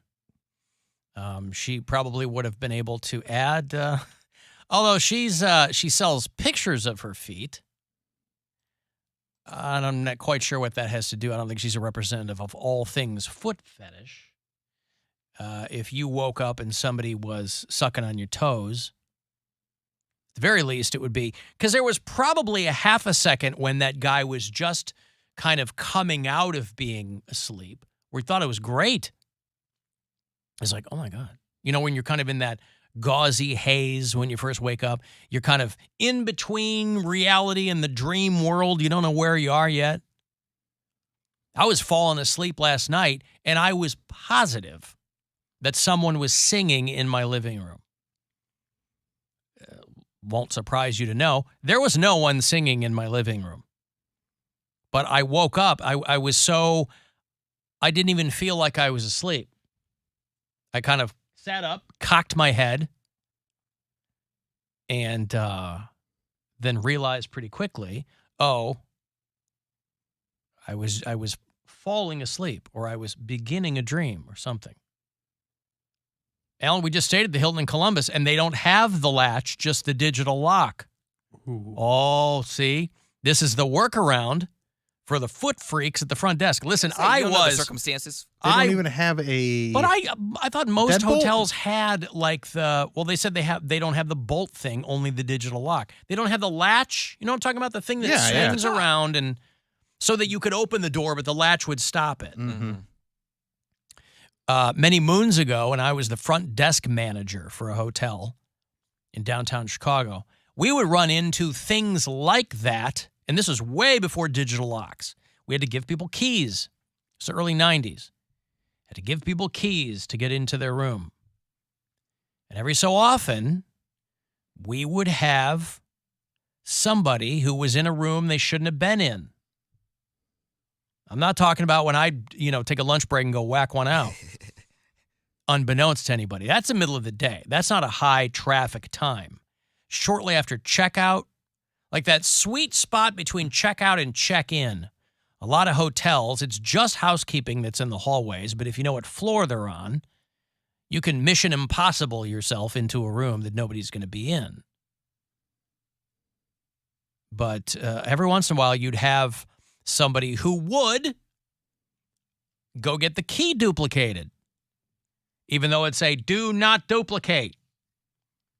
You could find places to do it. These days, I think they're a little bit more fastidious about that. If it says do not duplicate, you can't take it to the Home Depot. You're not going to do it. But you find yourself a disreputable locksmith, or if you know somebody, you can run out, you can clone that key, get right back in there. Also, how did no one catch on to what you were doing? Or were you not the only one doing it? What do you mean catch on? Like, how did they not know you would disappear? Because I'm slick, homie. But you never got caught doing that? No. Or they never I mean, caught- I didn't do it all the Like, what are time. I these think I did charges it. I think I on did this- it twice. Okay, well, that's not a lot. Okay. No. This wasn't like a regular thing I did. I thought it was a habit. I was like, okay, every day at the lunch break, Alan No, just no. disappears. No, I did have a job to do. It's just like, on the rare occasion, like I said, that middle of the day where people are checked out, but nobody's checking in yet, that noon to 3 slot. See, these days, some hotels are getting real slick, and they're trying to charge you more for less. What do they call that? Shrinkflation, where something doesn't necessarily cost more, but you get less, rather than charging you more for something. They call it shrinkflation. Well, what hotels now are doing is they're moving the check-in and the checkout times. Mm-hmm. Standard operating procedure for decades was in at 3, out at noon. Now, a lot of these places are getting slick, where they're like in at 4, out by 11. Yep. So you got to call them and go, hey, can I get a late checkout, which isn't really late because it's supposed to be noon in the first place? And they go, yeah, okay. So maybe they're trying to, I don't know, maybe it's a staffing thing and they're trying to give fewer housekeeping people more time to get rooms clean. The 11 o'clock thing has been pretty common. For as long as I can remember. Yeah. Really? Like, I just stayed at a it's been Holiday Inn and they had to check out at noon and I was like, oh, that's late. That's amazing. I didn't know. Usually it's, 11. I haven't seen that until maybe the last couple of years. Yeah, I remember because the last hotel I stayed in was at Niagara Falls, and they had a breakfast. I was like, "We still getting a free breakfast, right?" He's like, "Oh, absolutely."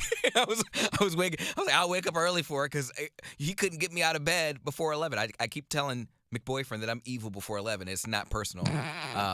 That's the name of his autobiography, Evil Before 11. So he would poke me to wake up. I'm like, we'll play when I get up. Just leave. He's like, no, the breakfast ends at 10. I said, all right, let me get up. I throw something on. I go down there, hair looking crazy, didn't brush my teeth. I'm like, I'm going to get some yogurt, and I'll get some chocolate milk, and I'll get some bagels. And yogurt and chocolate milk. Look at you. Yeah. Wow. This cat's going to be farting all day long. You can't tempt me with a free breakfast. Not even a continental breakfast? I mean, I had some of that too. Mike in Parma says I got the complimentary Continento breakfast. Ugh. Indeed. No, but I had to check because I forget where it was. Might have been last time I was home when the hotel Gwen and I were staying at, and the dude knocks at 11, and we were pretty much set to go, but we're just kind of kicking around, Kicking you out? Well, because checkout was at 11. Now I check all the time, but I think it was maybe last Thanksgiving was the last time I was home. And the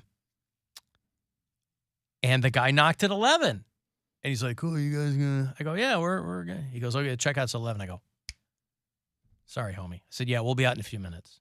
He's like, okay. Because a lot of times if you call for a late checkout, they won't cross-reference that with housekeeping. Or they won't update their sheet.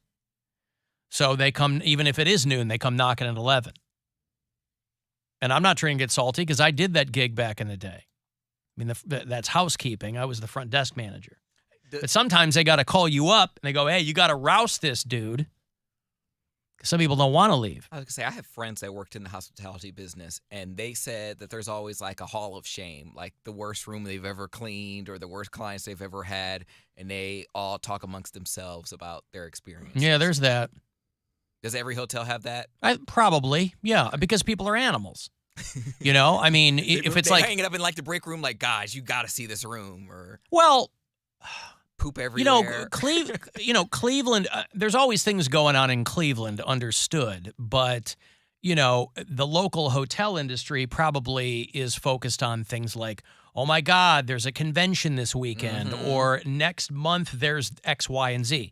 Chicago hotels downtown, there's always a convention all the time. So, yeah, you have drunk conventioners but ours was not a big hotel. It was like a smallish boutique hotel.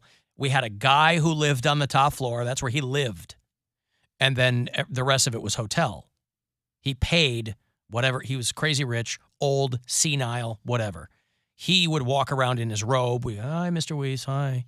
Like part of your training was you got to know who Mr. Weiss is. He lives on the very top floor. Don't ever give him a hard time, ever. He's old. He's crusty. He'll make your life hell if you even cock an eyebrow at him, but he pays a ton of money to live on the top floor. Wow. So give him a wide berth. And he would. He'd walk around like it was his house. He'd be in the lobby in his sandals and his robe, half open. You know, he'd have a Tribune under his arm and like, okay. What did he do for, like, when he did work? I guess he was a very, very prolific, well-known architect in Chicago. Wow. Because I Googled him one time. I was like, oh, this guy was a big deal.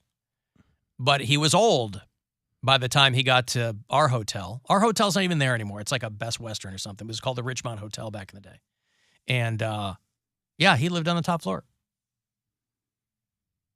But, yeah, it doesn't matter how nice the place is. You're going to have people just being disgusting in their room. Yeah, I mean... People joke about taking a blacklight into a hotel room. Like, don't ever do that. Kyle Kinane's got a fantastic bit about that on his new special where he's like, I just want to live in the fantasy. Like, I just want... Like, don't tell me how gross hotel... I know they're gross. I like the illusion of clean. That's all I need. And I feel the same way because I know gross... I've done gross things in hotels. I know other people do gross things in hotel. Yeah. But I'm gonna buy into the illusion. Especially because I like staying in hotels. Especially if there's like a gay weekend, like a Columbus hotel during Pride Week. Bro, the Aloft. Yay! I know. That's or gay Pride Weekend in Cleveland. But see, or Pride Weekend anywhere. I understand, but that's not that bad. Clevelanders, honestly, our Pride... You fairy. It's not to the point where it's a destination Pride. Like, Columbus is a destination Pride. You get gays from all over Ohio. Why is that? Because Cleveland just hasn't established that type of party yet. Columbus Pride is an event. Okay. It's Friday, Saturday, Sunday. That entire week is filled with Pride events. Cleveland is just, I don't know why, just like it took us forever to get like a gay district. I was going to say, but didn't we have the gay games a few years ago here? Wasn't that a big deal? Yes, but that was just... I know, it was like one time in 15 years. And they probably needed the hotel space because they knew what wasn't going on here because it was Akron and Cleveland.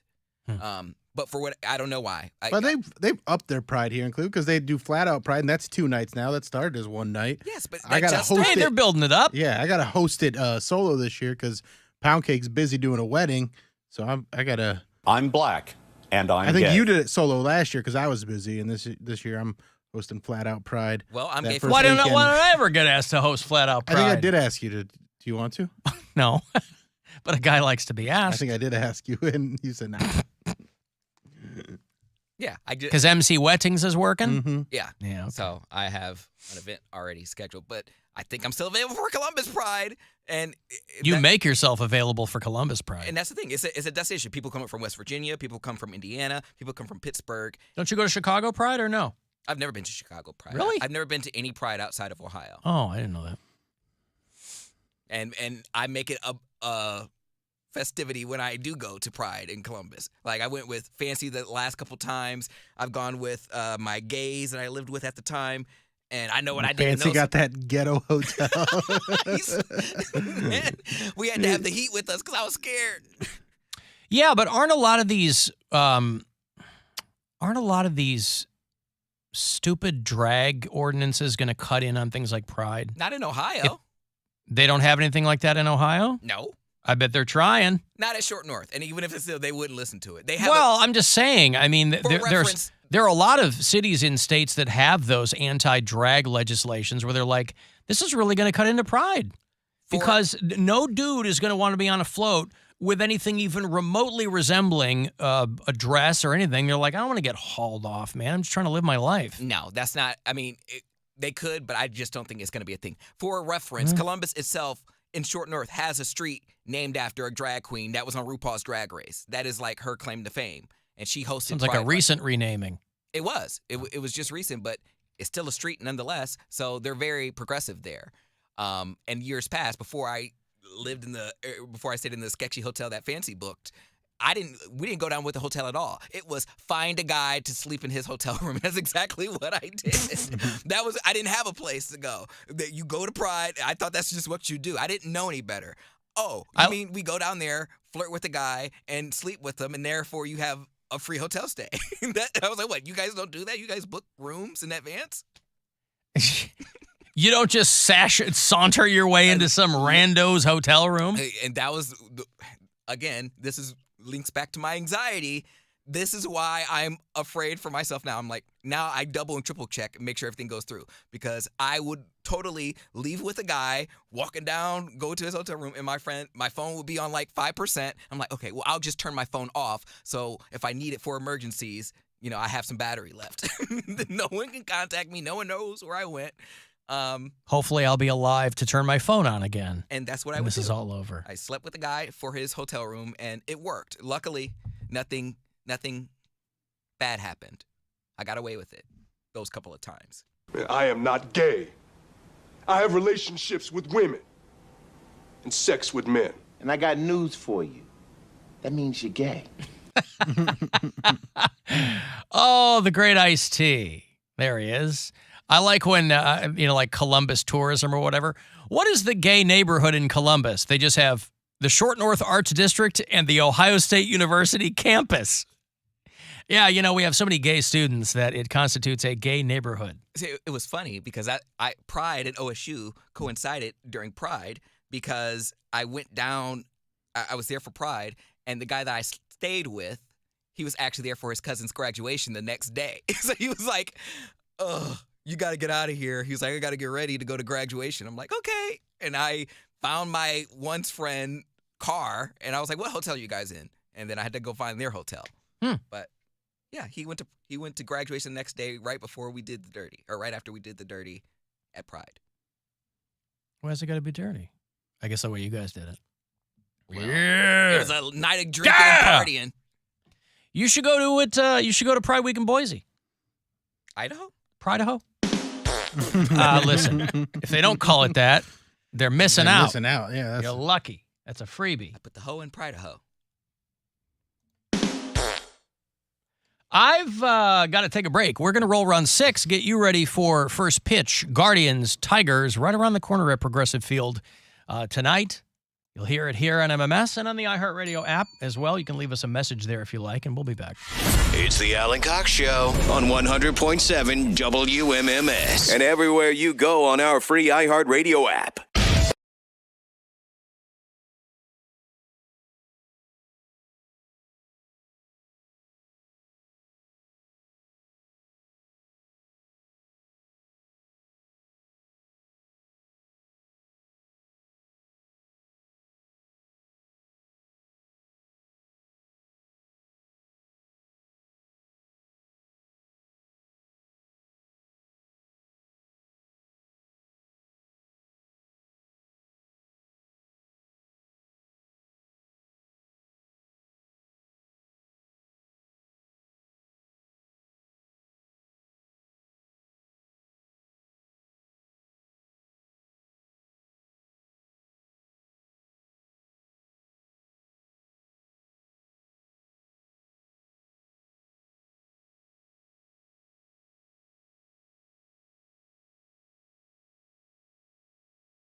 7 or 1-800-348-1007. Another successful 2 hours of metal in the books, by the way. I hope you're here to join us. Our Saturday night metal show is called 2 Hours to Midnight. It's me, Corey Roddick, Pat Butler. Another show under our belt as of this past Saturday night, and it was a barn burner, boy. And we're going to do it again this Saturday night, as the name implies, at 10 o'clock. Anything you want to hear? Maybe you're in a band. You can send me something. 2htm@WMMS.com is a way to get that to me. Otherwise, it's me and Pat and Corey just throwing in stuff that we love and would like you to hear. We play local music in there, too. We post the playlists at the 2 Hours to Midnight Facebook page and also at WMMS.com.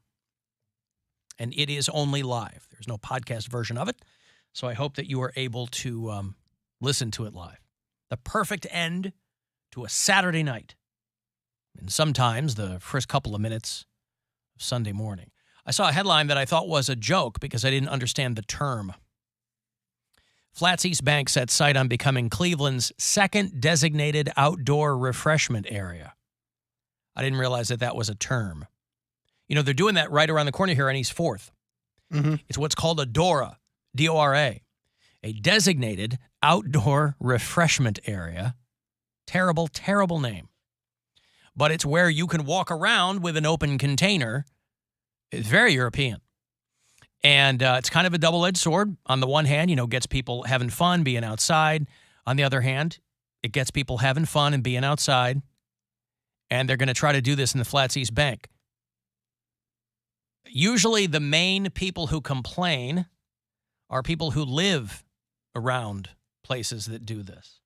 So they're going to turn East 4th in. Now, again, they said that the East 4th is 400 feet. Flats East Bank can be a whole other thing. They want it to be a place where you can walk around, drinking your drink outside. Well, for a lot of events, they have certain areas where they will rope off and they'll allow you to walk around and drink. I mean, Flat Out Pride's one of them.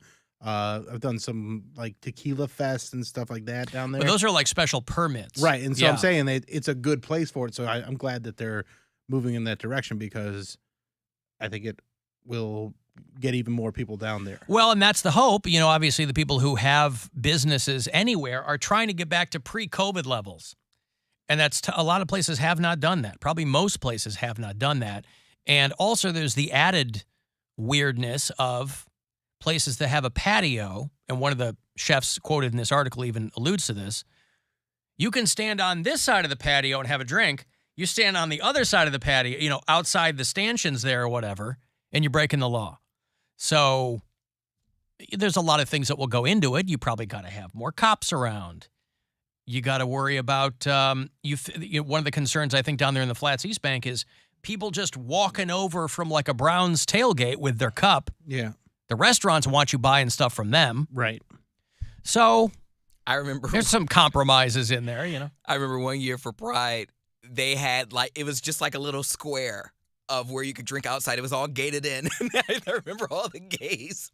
They were there in their little like a little pen. Yeah, their little tank tops and their jock straps, and they were all drinking, all bunched up in this itty-bitty little square. I swear it probably was like 20 feet by 20 feet. It wasn't a lot of space at all. I'm like, why? They knew exactly what their junk felt like squeezed into those banana hammocks. Why would they do that? They're like, okay, we're going to make 20 square feet of drinking available to the public. No, make the whole square available to the public. Why on earth would you do that? Well, it's like people who go to Times Square for New Year's Eve. If you've never been, don't realize they're in segmented pens. So wherever you are, you know, people are like, oh, bucket list, Times Square for New Year's Eve. I can't imagine anything worse. But as you've seen, people tens of thousands, and they will go and stand there all day long because that's the spot you're going to be in. To wear diapers. Well, that's what I heard. My friend from Jersey City told me that they have. Maybe your friend from Jersey City just likes wearing diapers under his clothes. He said he doesn't go because he doesn't want to wear a diaper. Oh. Well, there you go. So they're looking at they're exploring the Dora, if you will, the designated outdoor refreshment area where you can walk around and drank your drink. Open up their property, Flats East Bank. They're doing it here on East 4th. And they'll have little special cups. I do love the Flats, man. It's okay. It's fun. Yeah, it's okay. Well, I just feel like the Flats are more mature. Like, that's where mature people go to drink, like young professionals. And then West 6th is like amateur Young hour. professional doesn't necessarily mean mature, though. But that's what I'm saying. There's people, I feel like if you're having a 21st birthday, you go to West 6th. Like, you're going to go to all the bars on West 6th. That's where you go to have your 21st birthday. But 22 to like 28, Flats East Bank. Well, but also, to me, the bigger sign of maturity, or at least your life changing, is when, let's say you live downtown or you live in the Flats. 22 to 28. And what? 22 and up. But like if you're 23 or 24 and you're living downtown and you find yourself complaining about how loud it is and how drunk people are, that's how you know your life is changing. No one that young lives downtown. Plenty of people live downtown that are 23 and 24. Sure, they have roommates. Of course they do. But they're like nurses. And, like, I got to get up in the morning and yeah, it's fun, but it's loud. There's people running around at all hours of the night, You're too close to downtown. Maybe you need to be on the east side on Prospect Avenue. Maybe so. Yeah, nothing freaky going on over there. No young men throwing hands at each other. I had a parking spot. It was perfect. I had a parking spot. You gotta sacrifice something. When are you moving out of your current spot? I don't know if I am. I might just lease it by myself. Oh man, then you got McBoyfriend over all the time. You guys could be running around the house naked. I mean, we pretty much do that now. Not be concerned about what? Because the roomie's gone all the time. He's gone a lot because his girlfriend just bought a house, so he's pretty much over there. But day. He's in town. He's not traveling. No, I confuse your friends with okay. Yeah, my roommate and my friends, but yeah, my roommate is pretty much staying with his girlfriend right now. Mm-hmm. So I'm like, okay, I walk around naked. So if that, but you also have to be concerned that goes south. You don't want that to go south. But that has nothing to do with me. Yeah, it does if he's back all the time. If he's back all the time, if I lease the apartment by myself, it's not his apartment. I mean, before that, when's the lease up? July. Oh man, so we got like 2 months. Okay, a lot can happen in 2 months. But if he wants to release, then fine. Then we save money. But I don't release. Full release. Yeah. Oh man, you know it. Alan Cox. Yeah, I know. Yeah. Got snipped, but it's still super. Well, maybe you should move down here. Can you imagine walking to work? Oh, I've thought about it. We got a couple salespeople who live somewhere over here, like around the corner, or they just walk to live down here. Get a roommate. But you got have now. a boyfriend. I thought you guys told me I shouldn't have a roommate. Isn't this what you guys have been telling me? Yes, but you've boyfriend. ignored every other piece of advice we've ever given when you. I was starting to take strides to like live on my own, now you're telling me, get a roommate, live downtown. Well, it's a difference between living by yourself in West Park and getting a roommate downtown. You walk to work. You do your morning job remotely, right? Yes. You walk to work. Yeah. It's a big deal for a lot of people. I don't know. I mean, again, there's far fewer people living downtown than the tourism board would like you to believe. I say all these damn high rises. Who is buying these condos? Yeah, it's empty nesters from the suburbs. They sign a 1-year lease and then they hightail it back to Brunswick when they're done.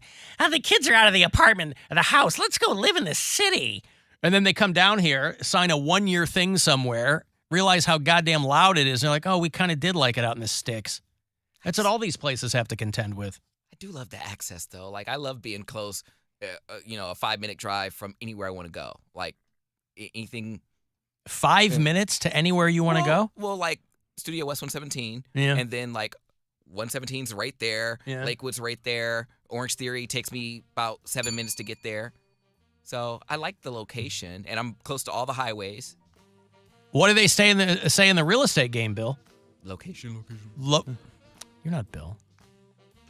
I'm Bill. Location, location, location. He stole it from you. Should move your location to one of my shows this weekend, whether it's Broadview Heights or Twinsburg. I got shows at both places. Just go to BillSquire.com to see what's up, and then check out the latest episode of The Bill Squire Show on the iHeartRadio app or YouTube or wherever you get your podcast. It's a fun one. Poundcake, is there a new Poundcake podcast this week or no? Still on hiatus? Still on hiatus, but I think I want to do one about the coronation and how messy it is. How messy the coronation is? How it was, yeah. All right. Prince Charles, or I'm sorry, King Charles now. King Charles. I heard that he was muttering under his breath. He was mumbling angrily. Mad because his wife is still a side piece forever. We don't care that she's the queen. Wow, queen consort. No, she's the queen. Queen Camilla. All right, good. I'm out there at Alan Cox Show. If you need to hit me up for anything you missed today on this program, I hear it on the iHeartRadio app or wherever your shows pop up. Want to email me for anything, stickers, whatever. It's just Alan at AlanCoxShow.com. Guardians are next. First of 3 starts up in minutes against the Detroit Tigers right around the corner at Progressive Field. We will talk to you guys again tomorrow, right around 2 o'clock. Thanks very much for hanging out today, and I'll see you in hell. And now I must leave you as the Brady Bunch is on, and I find 4 of those children incredibly arousing. Get out of here.